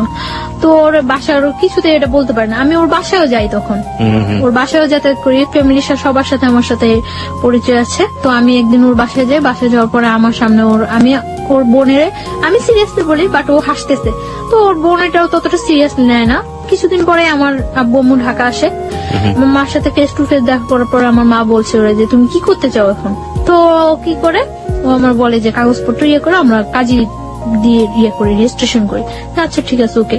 অগাস্টের 12 12 তারিখ আমরা বিয়ে করি। ও বলে যে 1 লাখ টাকা কাবিন করবো, তো আমি সেটাই রাজি হয়ে যাই, কারণ আমার মনের মধ্যে কোনো টাকাটা কোনো ফ্যাক্টই ছিল না। ও বলে যে 1 লাখ টাকা কাবিন করবো, আমি ওকে ডান 1 লাখ টাকা কাবিন। ওরা যেভাবে ইয়ে করছে, ওর ফ্রেন্ড নিয়ে গেছে, যেভাবে ইয়ে করছে ওইভাবে। তো বিয়ে করার পরে ও এখন আর আমার বাইরে রাখবো না, ওকে, ওর বাসায় নিয়ে যাবে। তো আমি চাইছিলাম যে তখন কিছুদিন বাইরে থাকি এবং ওর সাথে আমি ব্যাপারটা শেয়ার করি, কিন্তু ও খুব তোড়জোড় করে বাসায় নিয়ে যাওয়ার জন্য। ওর দুলাভাই ওরে বলে যে বিয়ে যখন করছো তখন বউ বাইরে রাখবা কেন। ওর বোন এর আগে আমার ফোন দেয়, বাসায় যাওয়ার আগে ওর বোন আমার ফোন দেয়, ফোন দিয়ে বলে যে তুমি আইসো না বাসায়, তুমি আইসো না, ও কোনো কাজ করে না, তোমার কি খাওয়াইবো, তোমার খাওয়াইতে হইলে আমাকেই খাওয়াইতে হইব, তুমি এখন আইসো না। আমি তখন মনে মনে ফিল করতেছিলাম যে ও যদি কিছু নাও করতে পারে কখনো, আমি তো করতে পারবো। ও যদি কিছু নাও করে, আমি ওর মতো ওর ফ্যামিলিতে বিয়ার করা আমার পক্ষে কোনো ইয়ে হবে না, যেহেতু আমি ইয়েটা কন্টিনিউ করতেছি এবং আমার রেজাল্টটা এত ভালো, তো আমার এটা কোনো প্রবলেমই হবে না। তো ও নিতে আসে আমারে হোস্টেলের ওইখানে, তো আমি যাই ওর সাথে, বাসায় যাই। ওর বাসায় যাওয়ার পরে ওর মা কিছুতেই আমার সাথে ইয়ে করতেছে না। তারপর ওর বোন আসে, তো মোটামুটি ভাবে তো মানে নেয়। তখন ওর সাথে আমার থাকতে দেওয়া হয় না, আমি ওর মার কাছে থাকি, ওর রুমে থাকে। তো এটা ওর কাছে অনেক ইয়া লাগে যে আমি এই পাশে থাকি। ও বারে বারে আমার কাছে ডাকে, আমাকে রাতে 12টার দিকে ডাকে, তো আমি ওর রুমে যাই। ও ফুল সাউন্ডের গান ছাড়ে রুমের মধ্যে, ফুল সাউন্ডের গান ছাড়ার পর ও আমার সাথে কথা টথা বলে, তো অনেকক্ষণ ওই রুমে থাকি। থাকি কি হাজবেন্ড ওয়াইফ রিলেশন হয় ওখানে। হ্যাঁ, তারপর আমি বলি যে মাকে মিন করবো, আমি চলে যাই। ও বলেছে না তুমি এখানে ঘুমাও, প্রবলেম নাই। আমি বলছি না আমি চলে যাই। পরে আমি মানে মার রুমে চলে আসি, মার কাছে ঘুমাই। তো এভাবে 3 দিন চলে যায়। 3 দিন পরে ওই এলাকার লোকজন আস্তে আস্তে জানতে থাকে, মানে সবাই তখন যখন বউ দেখতে আসে সবাই আস্তে আস্তে এইভাবে, তো আস্তে আস্তে ওই এলাকার লোকজন জানতে পারে যে আমার সাথে ওর বিয়ে হয়েছে। তো এলাকার লোকজন বলে যে এই মেয়েটার আগে একটা বিয়ে হয়েছে, এরকম ইয়ে করে। মানে ওই বাসায় কেউ এটা খুব স্বাভাবিক ভাবে তো মানে মানেই না, খুব অস্বাভাবিক হয়ে যায় সবাই, অস্বাভাবিক হয়ে যায়। তারপর আমি ওরে বলি যে তুমি কি চাও, তুমি আমার রাখতে চাও নাকি রাখতে চাইলে চলো আমরা এখান থেকে অন্য কোথাও চলে যাই, সবকিছু সিচুয়েশন ঠিক হয়ে গেলে তারপর চলে আসবো। ওরা আমি এটা বলি, ও আমার ফুললি সাপোর্ট দেয়। আমি যে কোনো একটা কিছু করব বা সবাইকে আমি কিছু বলবো বা কোনো একটা, ও আমার সবসময় চাপায় রাখে এবং ওটা ফুললি সাপোর্ট দেয় যে না সবকিছু ঠিক হয়ে যাবে, সবকিছু ঠিক হয়ে যাবে। ওর উপরেই আমার 100% ভরসা থাকে। এভাবে ইয়া হইতেছে। আমার বাড়িতে ফোন করছে, ওর বোন দুলাভাই ফোন করছে। ফোন করে নাকি আমার বাড়িতে অনেক হুমকি টুমকি দিয়ে থ্রেট করে যে আমি এখানে আসছি, আমার যে কোনো একটা প্রবলেম করবো, আমার এসে নিয়ে যাওয়ার জন্য ইয়ে করে। তো আমার বাড়ি থেকে অনেক রিকোয়েস্ট করে যে ওর সাথে কিছু করে না, আমরা ওরে নিয়ে আসার ব্যবস্থা করতেছি, আমরা আসতেছি। তো আমার বাড়ি থেকে আমার ফ্যামিলি পার্সনরা আসে, আমার মা আসে। 20 সেপ্টেম্বর আমার বার্থডে, ওই দিন সন্ধ্যার পর তো ওর বাসায় সবাই খুব বাজে ভাষায় বকাবকি করে, অনেক বাজে কথা বলে। এগুলো আমার কাছে অনেক খারাপ লাগে, কিন্তু আমি তারপরেও মানে কানে নেই না কোনো কথা। এরকম চুপচাপ ওর রুমের মধ্যে বসে থাকি। 3 দিন যাবত আমি চুপচাপ ওর রুমের মধ্যে বসে থাকি। ও বাইরে থেকে আসার পরে আমি বলি যে তুমি কি আমার নিয়ে চলে যাবা নাকি কি করবা, তুমি কি করতে চাও। ও বলতেছে তুমি কোনো কথা বলো না, চুপচাপ থাকো, কোনো সব ঠিক হয়ে যাবে। তো ওই রুমে যায়, ওর মার রুমে যায়, সবার সাথে অনেক রাগারাগি করে। মানে তখন আমার একটা ভিত্তি হয় যে না ও মনে হয় ঠিক আছে। তো এটা সম্পূর্ণ যে ফিক ছিল, সম্পূর্ণ ফিক করে আমি বুঝতেই পারি না। তো রাত্রে আমি ওরা অনেক রিকোয়েস্ট করি যে দেখো আমার তোমার ছাড়া পসিবল না। ও এর মধ্যে বলা হয়নি একটা কথা, এর মধ্যে আমার কানাডার ইয়ে হয়ে যায়, মানে কিছুদিন 1 সপ্তাহের মধ্যে আমি কানাডা চলে যেতে পারি, আমার ভিসা প্রসিডিউর সবকিছু ওকে হয়ে যায়। তো আমি ওরে বলি যে ধরো আমি যদি স্কলারশিপ নিয়ে বাইরে চলে যাই তো তুমি কি করবা। আমি জীবনেও যাইতে দেব না। আমি ওর একটা কথাই জীবনে যাইতে দেব না, ওই একটা কথা অফ হয়ে যাই। আমি আর কানাডা যাওয়ার দ্বিতীয়বার নাম করি না। আমার লাইফের সব চরম ভুল এই জায়গায় যে আমি ওইটাই ছেড়ে দিছি। তারপরে কি হলো? ওরা আমি অনেক রিকোয়েস্ট করি যে দেখো তুমি কি করবা, কি ইয়ে করতে। ও বলতেছে যে তুমি আমার সাথে থাকতে পারবা না। আমি বলছি হ্যাঁ পারবো। ওই 3 দিন আমার ওর সাথে আমি থাকতেছি। ওই দিন মানে আমার বার্থডে দিন রাত্রে ও আমার খুব হাসাইলো। হাজবেন্ড ওয়াইফের মধ্যে যে রিলেশনটা ফুললি, ওই দিন রাত্রে একেবারে সারা রাত্র ওইরকম একটা রিলেশন ছিল এবং আমরা ঘুমাইছি, খুব সকাল সকাল ঘুমাইছি ওই দিন। পরদিন সকালে আমার বাসা থেকে লোকজন আসছে, আসার পরে ওরা ওইখানে বিচারের বসাই ইয়ে করছিল। বিচার কেন হবে? বিচার কি করবে এখন, এটা কি করে ইয়া করা উচিত। তো ওর দুলাভাই ওরে বলছিল যে শালম সবকিছু ডিপেন্ড করে তোমার উপরে, রুমেল সবকিছু ডিপেন্ড করে তোমার উপরে। তুমি যদি ওরে রাখো, কারো ক্ষমতা নাই যে ওরে এখান থেকে পাঠিয়ে দেওয়ার বা তোমার থেকে বিচ্ছিন্ন করার। কিন্তু ও আমার একটা বারের জন্য ও আমার বলে নাই যে বা কিছু, ও আমার বারে বারে বলতেছে তোমার ফ্যামিলি থেকে কেউ আসলে তুমি চলে যাও, সবকিছু ঠিক হয়ে যাবে। যখন বিচার বসলো, বিচারের মধ্যে ও বলতেছে মানে ফার্স্ট টু লাস্ট আমাদের অ্যাফেয়ারের ঘটনাটা বলতেছে। বলার পর ও বললো যে আমার পক্ষে ওরে রাখা সম্ভব না। তখন আমি আশ্চর্য হয়ে গেছি যে ও এটা কি বললো। কালকে রাত্রে সামান্য কয়েকটা ঘন্টা ও এতটা চেঞ্জ, আমি হতবাক হয়ে গেছি যে ও কি বললো। ও বারে বারে সবাই ওরে জিজ্ঞাসা করতেছে যে তুমি যেটা করবা সেটাই হইব, তুমি যেটা বলবা সেটাই হইব। ও বারবার বলতেছিল এবং নিজে স্টামারাইছে, নিজে মানে সবকিছু নিজে করাইছে, একেবারে ডিভোর্সের করছে। আমার যখন সবাই বলতেছিল যে তুমি কি বলো তুমি কি বলো, তখন আমি বারে বারে বলছি যে ও যেটা করবে সেটাই, ও যেটা বলবে সেটাই।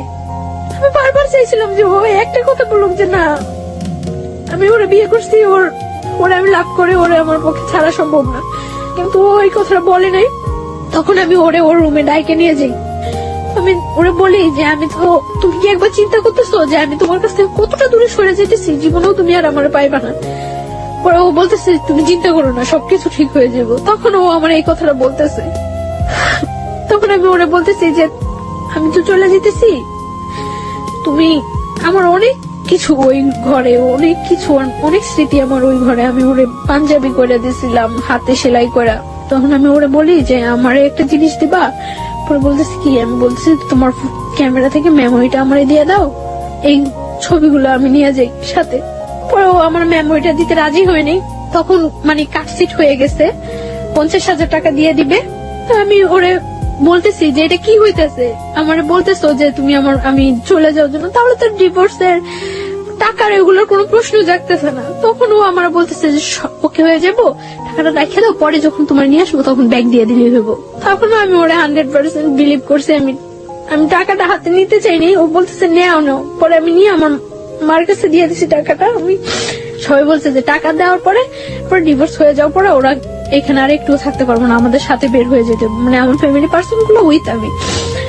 তখন মানে কাজী তালাকের ডিভোর্সের ইয়াটাও লেখা পড়তেছিল, পড়ে ওরে বলছিল যে তুমি সাথে সাথে পড়ো, পড়ার পরে সিগনেচার দিয়ে দেবো। ও এত স্পষ্ট ভাষায় সাথে সাথে পড়ে সিগনেচার দিয়েছে। আমি আশ্চর্য হয়ে গেছি যে ও জানে যে আমি ওর জন্য ঠিক কতটুকু স্যাক্রিফাইস করছি, আর ও কিভাবে এটা করলো। কিন্তু যখন কাজী আমারে বললো যে তুমি এবার আমার সাথে সাথে বলে সিগনেচার করে দেবো, আমি কাজীর সাথে একটা ওয়ার্ড উচ্চারণ করতে পারি নাই। আমার মনে হইতেছিল যে আমার ভোকাল কর্ডটা অফ হয়ে গেছিল, আমি একটা ওয়ার্ড উচ্চারণ করতে পারি নাই। এবং সিগনেচার দেওয়া অবস্থায় যে আমার কতবার হাত থেকে কলমটা হয়ে গেছিল, আমার পুরো শরীর কাঁপতেছিল আমার, যে কি হয়ে গেল এটা, কি হয়ে গেল এটা, কি হয়ে গেল, মিলাইতে পারতেছিলাম না। ডিভোর্স হয়ে গেছে, আমরা চলে আসবো, মানে আমার ফ্যামিলি পার্সনটা বের হয়ে গেছে, আমি ওর সাথে কথা বলে বের হবো। তখন আমি এই রুম থেকে ওই রুমে যাওয়ার সময় ওর মা ফার্স্ট আমার হিট করে, আমার শরীরে হিট করার পর ওইখানে যে কটা রিলেটিভ থাকে ওর বোন ছাড়া সবাই আমার হিট করে ওইখানে। তো আমি স্তব্ধ হয়ে গেছি পুরা, যে কি হয়েছে এটা, আমার লাইফে কি হইতেছে। সবাই যখন ওরা এতগুলো লোকের সামনে হিট করতেছে, ও বাইরে থেকে এসে আমার জড়ায় ধরে আমার বাইরে নিয়ে যায়। আমি অবাক হয়ে যাই ও চেহারা দিকে, আমি তাকাই যে এই ছেলেটা সেই ছেলেটা। আমি পুরা হতবাক হয়ে যাই। তারপর মানে যখন স্টারে চলে আসি আমরা, বারবার পিছনের দিকে তাকাইতেছি যে ও আসতেছে কিনা, ওরা দেখতেছি কিনা, দেখি না। স্টারে আসার পরে ওরা আমাদের থেকে মানে 50,000 টাকা দিচ্ছে, ওইখান থেকে 10,000 টাকা ব্যাগ দিতে বলে ওই যে লোকগুলো ওইখানে ছিল তারা। আমার মা বলতেছে যে তাহলে সবটাই রেখে দেন, দিয়ে আর 50,000 টাকা দিচ্ছেন, যা বলছেন বিচারা আপনাদের সবকিছু মাইনে আমরা আমাদের নিয়ে যেতেছি। পরে মানে 5,000 টাকা ওইখানে দিয়ে 45,000 টাকা নিয়ে ক্যাব করে আমরা চলে আসতে নেই। আমি মানে যতক্ষণ পর্যন্ত ওই এলাকাটা দেখা গেছিল ততক্ষণ পর্যন্ত তাকিয়েছিলাম যে হয়তো ও একবার পিছনে আসবে, একবার আসবে, আসেনি ও। তারপর যখন আমরা চলে আসি, আসার পর ও আমার ফোন দিয়ে আমার বলে যে একটু কথা বলো আমার সাথে। আমি তো করি যে আমি আর জীবনে ওর সাথে কথা বলবো না। ও আমার বারে বারে রিকোয়েস্ট করে যে একটু কথা বলো আমার সাথে, একটু কথা বলো। অনেক কান্নাকাটি করতেছে, অনেক কান্নাকাটি করার পর আমি ওর সাথে কথা বলি। ধরে রাখতে পারি না নিজেরে, আমি লুকায় ওর সাথে কথা বলি। কথা কথা বলার পর পরদিন যখন আমি বাড়িতে যাই আমি প্রচুর অসুস্থ হয়ে যাই। আমি খবর পাই যে ও প্রচুর অসুস্থ হয়ে যায়, ওরও হসপিটালাইজ করতে হয়, আমারও হসপিটালাইজ করে বাড়িতে। আমি একবার মেন্টালি সিক হয়ে যাই, পাগলের মতো হয়ে যাই। তো ইমিডিয়েট আমার হসপিটালাইজ করে আইসিইউতে নিয়ে যায়। আইসিইউতে যখন নিয়ে যায় তখন আমার বাবা বলতেছে যে মা তোর কাছে আমার অনুরোধ, তুই ওই ছেলের কথা আর চিন্তা করিস না। কিন্তু আমি পারি না, বারবার ওর কথা আমার মনে হয়। তখন আমার মনে হইতেছে যেন আইসিইউতেও আমি মনে হয় সামনে ওরে দেখতেছি। যখন ওর সাথে ও আমার সাথে যোগাযোগ করে, পরে ওর সাথে আমার আবার কন্টিনিউ কথা হইতে থাকে। তো কিছুদিন পরে তো আমি করতে পারি যে আমি প্রেগনেন্ট। তখন আমি ওরা বলি, 7 দিনের মাথায় আমার দুলাভাই নিয়ে আমি আবার ঢাকা আসি। মানে আমি খুব অসুস্থ হয়ে যাই, আমার ঢাকা শিফট করতে বলে। তো আমার দুলাভাই আমার নিয়ে ঢাকা আসে, ওরা আমি ফোন দিয়ে বলি, ও আমার সাথে মিট করতে যায়। আমার দুলাভাইয়ের কাছ থেকে বললে আমার নিয়ে এসে আমার সাথে সারাদিন ঘোরে। ওই দিন আমার নিয়ে কুমিল্লা যায়। তো আমরা ওইখানে থাকি, ওইখানে রাত্রে থাকি। ও বলে যে কিসের ডিভোর্স হয়েছে, এটা তো ডিভোর্সই হয়নি। ও আমারে বলে যে এটা ডিভোর্স হয়নি। ও স্বীকার করে না এটা ডিভোর্স হয়েছে, আমিও মানি না এটা ডিভোর্স হয়েছে। আমরা দুইজনের মেলা। আমি ওরে হলুদ দেই, ও আমার হলুদ দেয়, এবং আমরা ওই দিন বাসর ঘরটা সাজাই সুন্দর করে রুমের মধ্যেই দুইজনে মিলেই ওইখানে আমরা করি। তারপর পরদিন আমি চলে আসার পরে আমার ডাক্তারটাকে দেখা বাড়িতে নিয়ে যায়। তখন আমার মানে যাওয়ার সময় ও আমার দুলাভাইয়ের সাথে কথা বলে। আমার মনে আছে ও ওই দিন কি পরিমাণ কান্না করে। ও আমার দুলাভাইয়ের কাছে হাত জোর করে রিকোয়েস্ট করে যে যাতে আমার কোনো কিছু না করে, ও আমার নিয়ে আসবো। অনলি কোরবানির ঈদ পর্যন্ত ও সময় চায় দুলাভাইয়ের কাছে, হাত জোর করে রিকোয়েস্ট করে। পরে আমার দুলাভাই তো কিছুতেই এটা আর করবো না। পরে যখন মানে দেখি যে আমার ফ্যামিলি থেকে আর কোনো সাপোর্ট নাই ওর ইয়েতে, তখন আমি আরো সিক হয়ে যাই, একেবারে পাগলের মতো হয়ে যাই। বাসায় মেন্টালি এতটা হয়ে যাই যে আমি যে আমার নিজের ক্ষতি করতেছে ওইটাও আমি তখন ফিল করতেছি না। আমি যে কোনো ওর সম্বন্ধে আমি সব সময় ঘরে এক কোনায় একটা বদ্ধ ঘরের মধ্যে দরজা বন্ধ করে অন্ধকার ঘরের মধ্যে এক কোণে বসে থাকি, এবং কেউ কিছু বললেই আমি নিজের মাথা নিজের ওয়ালের সাথে করতেছি, হিট করতেছি। নিজের মাথা আমার মাথা ফুলে টুলে যায়, এবং আমি তখন ড্রাগ নেওয়া শুরু করি। আমার ব্যাগে অনেকগুলো প্যাথেটিক নিয়ে যায় আমি যাওয়ার সময়। মানে আমি কিছুতেই ওর ইয়েটা নামাইতে পারতেছি না। তারপর যখন দেখা গেছে যে আমি এরকম ঠিক হয়ে গেছি, একেবারে মেন্টালি এক কথা পাগল হয়ে গেছি, তখন আমার দুলাভাই বলে যে না, ওর উপর আর কোনো টর্চার করার দরকার নেই, প্রেশার ক্রিয়েট করার দরকার নেই। যেহেতু ওই ছেলেও চাচ্ছে ওর সাথে সম্পর্ক রাখার জন্য, ওই ছেলে যদি না চাইতো তাহলে আমি ওর কোনো সাপোর্ট করতাম না। ছেলে যেহেতু নিজে আমার কাছে হাত জোর করে কাইনাকাইটা অনুরোধ করছে, সো থাকুক, ওর মতো থাকতে দেন। ছেলে তো বলছে কোরবানি ঈদের পরে ওরে নিয়ে যাবো। তো এর মধ্যে তখন তো আমি ওর জানে আমি প্রেগনেন্ট, আমি ওরে বলি প্রেগনেন্ট। আমি আবার ঢাকা আসি ওর সাথে দেখা করার জন্য, ওর সাথে দেখা হয়, কথা হয়। তো আমি ওই দিন বলি যে আমি আর বাড়িতে যাব না। তো বলে যে যতটা কষ্টই হোক তোমার কোরবানি ঈদ পর্যন্ত ওইখানে থাকতে হবে, ঈদের পরে আমি তোমার নিয়ে আসবো। আমার যাই হোক, যদি আমার ফ্যামিলি থেকে সাপোর্ট না করে আমি তোমার নিয়ে বাইরে থাকবো। তো এই কথা হয় ওর সাথে। তারপর এভাবে চলতে থাকে কোরবানি ঈদ পর্যন্ত। আমি ওর সাথে কন্টিনিউ কথাবার্তা বলি। এর মধ্যে আমার মাও মাঝে মাঝে ওর সাথে কথা বলে জিজ্ঞাসা করে যে তুমি কি করবা, কেন তুমি এইভাবে সম্পর্কটা আগে নিতেছো, যা হয়েছে ওইখানেই ফিনিশ করে দিতা। তো ও বলতেছে না মা, আমার পক্ষে ওরে করা সম্ভব না, আমি ওরে নিয়ে আসবো। তখন আমার মা ওরে বলতেছে তুমি ওরে নিয়ে আসবা, হয়তো দেখতেছে 2-4 মাস তুমি ওরে নিয়ে থাকতেছো, তারপরে তোমার ফ্যামিলির কেউ তোমার করলো, তুমি তোমার ফ্যামিলির টানে চলে যাবে, আবার তখন ওর কি হইব। পরে বলতেছে না, কখনোই এরকম করবো না আমি আর। তো এইভাবে করতে থাকে। কোরবানি ঈদের পরে ও আমাদের বাড়িতে যায়। তখন তো 1 মান্থ ওভার হয়ে গেছে আমি প্রেগনেন্ট। হ্যাঁ, ও আমাদের বাড়িতে যায়। পরে আমি কেউ জানাই না বাড়িতে এই ব্যাপারটা যে আমি প্রেগনেন্ট।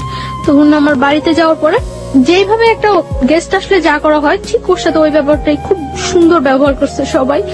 সকালবেলা ব্রেকফাস্ট করতে দেওয়া হয়েছে, নাস্তা টাস্তা করতে দেওয়া হয়েছে। তো ওর জন্য পিঠা টিঠা অনেক কিছু করা হয়েছে। তারপরে ওরে মানে আমার দুলাভাই জিজ্ঞাসা করছে যে তুমি কি করতে চাও এখন, আমরা কি নতুন করে তোমাদের বিয়ের অ্যারেঞ্জ করবো, তোমার বাড়িতে জানাবো, তোমার বাসা জানাবো তুমি যে এখানে আসছো, না কি করবো। ও বলতেছে না কিছু করে না, আমার আর অল্প কটা দিন সময় দেন, আমি ওরে নিয়ে যাবো। ভাইয়া বললো তাহলে তুমি এখানে থাকতে পারবে না, দেখো ওদের তো ভাইও নাই, এই বাসা থাকলে কে কি মিন করে, তাহলে বেটার হয় তুমি চলে যাও, তুমি যখন তোমার সময় হবে তখন তুমি আইসো। পরে সবার মন খারাপ হয়ে যায় যে কি বললো ছেলেটা, এতদিন পর্যন্ত ছেলেটা আমাদেরকে একটা কথা করে রাখছিল, এখন কি বললো। তারপর আমি ওরে জিজ্ঞাসা করি যে তুমি করো, তখন ও আমার বলতেছে যে আমার আর অল্প কটা কিছু দিনের সময় দাও। তারপর ও দুপুর বেলা যখন ও চলে আসে, ভাইয়া ওরে মানে আসার ভাড়াটা পর্যন্ত দিয়ে দেয়। মানে ওর সাথে এরকম ভদ্র আচরণ করছে যে ওর বাসায় যে আমাদের সাথে কি বিহেভটা হয়েছে ওরা কেউ ইয়ে করে নেই, সবাই শুধুমাত্র আমার দিকে তাকায়। তখন কিন্তু আমরা সবাই বলছিল, দেখো তুমি যে ছায়া, এখন যদি তুমি শক্ত হও তাহলে কিন্তু আমরা এখন কিছু করতে পারি। ওরা আটকে রেখে কিন্তু ওর বাড়িতে ফোন দিয়ে আমি বলছি ইম্পসিবল, ও তো বলে আসেনি যে ও আমরা বিয়ে করতে আসতেছে। তো আমি ওর সেফলি ওইখান থেকে যেভাবেই হোক সেফলি, যতটা ইয়া হয়েছে আমার উপরে হয়েছে, ব্লেম যা হয়েছে আমার উপরে হয়েছে, আমি ওরা সেফলি পাঠিয়ে দিছি। তখন আমি ওরা বলছি যে কি করবা। তো ও আসার পর 2-3 দিন খুব তোর জোর বাসা টাসা দেখতেছে, ও আমার নিয়ে আসবো। তো হঠাৎ করে একদিন বলতেছে যে আমার পক্ষে তো পসিবল না। কি বললা এটা? যেটা একবার ভেঙে গেছে যাইতো, তখন আমি পাগল হয়ে যেতাম, যা হয়ে যেতাম, তখন ইয়ে হয়ে যেত, আমার ফ্যামিলি আমার নিয়ে আসছে। এখন তুমি এটা কি বললা? পরে আবার বলতেছে যে না ঠিক আছে। তো এখন তো দিন যাইতেছে, আমার বাসায় জানাজানি হয়ে যায় যদি যে আমি প্রেগনেন্ট, তাহলে তো একটা প্রবলেম। হয়তো আমার বাসায় জানাজানি হয়ে গেলে ওর বিরুদ্ধে যে কোনো একটা অ্যাকশন নিবে, সেটা আমার মনের মধ্যে আরো একটা ভয় কাজ করতেছে। আমি আসলে অনেক বেশি থান্ডার্ড হয়ে গেছিলাম। আমার মনে হচ্ছে আমাদের সিনেমাটা ভাববে যে আমি এখানে নাই। আমি ওর কান্নার শব্দ শুনে আসলে অনেক বেশি থান্ডার্ড হয়ে গেছে, আমার নিজের চোখে পানি চলে আসছে, আমি আসলে কথা বলতে পারছিলাম না। গল্পের একেবারে শেষ দিকে আমরা চলে এসেছি। আমি কিছু কোশ্চেন আপনাকে করতে চাই। প্রথম প্রশ্নটা হচ্ছে, আপনি কয় মাসের প্রেগনেন্ট এই মুহূর্তে? 4 month। মানে what's your decision about your baby? আমি আমার বেবিটা রাখতে চাই, by at any cost. Any cost. যদি আপনার হাজবেন্ড ডিভোর্স দিয়ে দিয়েছে এবং ওটাই যদি বলবৎ থাকে, তাহলেও কি আপনি আপনার বেবিটা রাখতে চান? তাহলে কিভাবে সম্ভব? ওকে। ও আচ্ছা, আর আরেকটা যেটা, সেটা হচ্ছে যে আপনার প্রথম হাজবেন্ড আর পরবর্তীতে যোগাযোগ করেনি? না, ওর সাথে পরবর্তীতে ও আর কোনো যোগাযোগ করেনি, কোনো কিছু হয়নি। আর ওর সাথে ওকে ডিভোর্স দিয়ে দিয়েছে? হ্যাঁ, ওর সাথে আমার ফ্যামিলি থেকে Divorce হয়ে- হ্যাঁ, যখন ফার্স্টলি আমার বাড়িতে নিয়ে যায় তখনই ওর সাথে ডিভোর্স হয়ে গেছে। কার্ড করে ওকে, দিয়েছে। সেকেন্ড হাজবেন্ড যে ছিল তার সাথে এখন বর্তমান কতদিন যাবত আপনার যোগাযোগ হয়নি? এখন এই শুক্রবার থেকে হচ্ছে না। লাস্ট এর মধ্যে আমি যখন আপনাদের কাছে ফোন করছিলাম তার কিছুদিন গ্যাপ ছিল, তারপর ও আবার আমার কাছ থেকে 1 সপ্তাহ সময় নিছিল। ওর অবস্থা হচ্ছে কখনো ফ্যামিলির কাছ থেকে ও মোটিভেট হচ্ছে, কখনো আপনার কাছ থেকে ও আসলে সিদ্ধান্ত নিতে পারছে না সিদ্ধান্ত নিতে পারতেছে না যে ও আসলে কি করবে। হ্যাঁ, এবং ও এখন খুব প্রচুর অ্যাডিক্টেড হয়ে গেছে, সারা দিন রাত নেশা করে এবং এই অবস্থায় থাকে। আপনি যে বলছিলেন যে আপনি মাঝখানে ড্রাগ নিচ্ছিলেন, আপনি কি এখন সেই ড্রাগটা নিচ্ছেন? মানে আমি যখন ঢাকা চলে আসছি তখন থেকে আমি আর ড্রাগ নিচ্ছি না, কারণ আমার এখন ড্রাগ নিলে তো এটা আমার বেবিটার উপরও। আমি এই গল্পটা শোনার পরে আমার কাছে মনে হয়েছে যে আমাদের এই যে নিষ্পাপ দুটো প্রাণ, বা এই যে আজকে ছায়া যে জায়গাটায় দাঁড়িয়ে আছে, সেই ভুলের গুলোর জন্য আসলে কারা দায়ী? প্রথমত তার ফ্যামিলি, এবং দ্বিতীয়ত হচ্ছে যে ছেলেটা বিয়ে করলো তার ফ্যামিলি। লাস্ট আমি আর একটু শেষ করতে চাই। জি প্লিজ।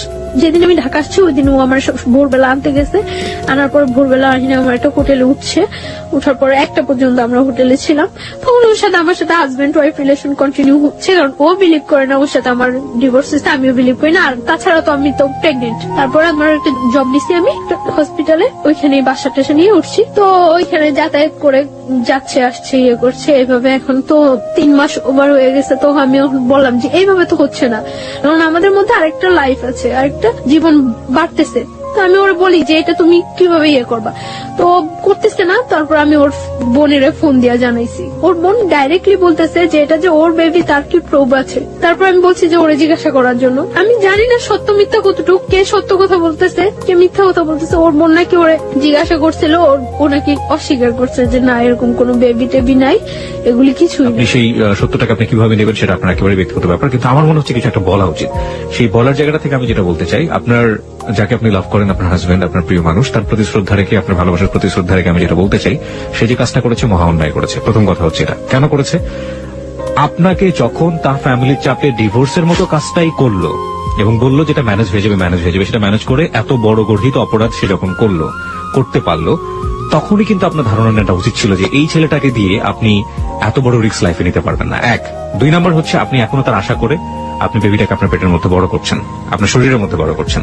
আপনি কিন্তু প্রথম মেসেজটা পেয়ে গিয়েছেন যে তাকে নিয়ে আপনি আসলে কতটা শক্তিভাবে দাঁড়াতে পারেন, কিন্তু আপনার ভালোবাসা সম্পূর্ণ অবুঝ, এবং সেই জায়গাটা থেকে আপনি এখন, আমরা যতই বুঝেন এখন আপনি বুঝবেন না। তবে আমিও চাইবো না, কোনোভাবেই চাইবো না, আমি ব্যক্তি মানুষ হিসেবে চাইবো না যে আপনার এই বেবিটা নষ্ট হয়ে যাক, আপনার এই বেবিটা পৃথিবীতে না আসুক, কোনোভাবেই চাইবো না।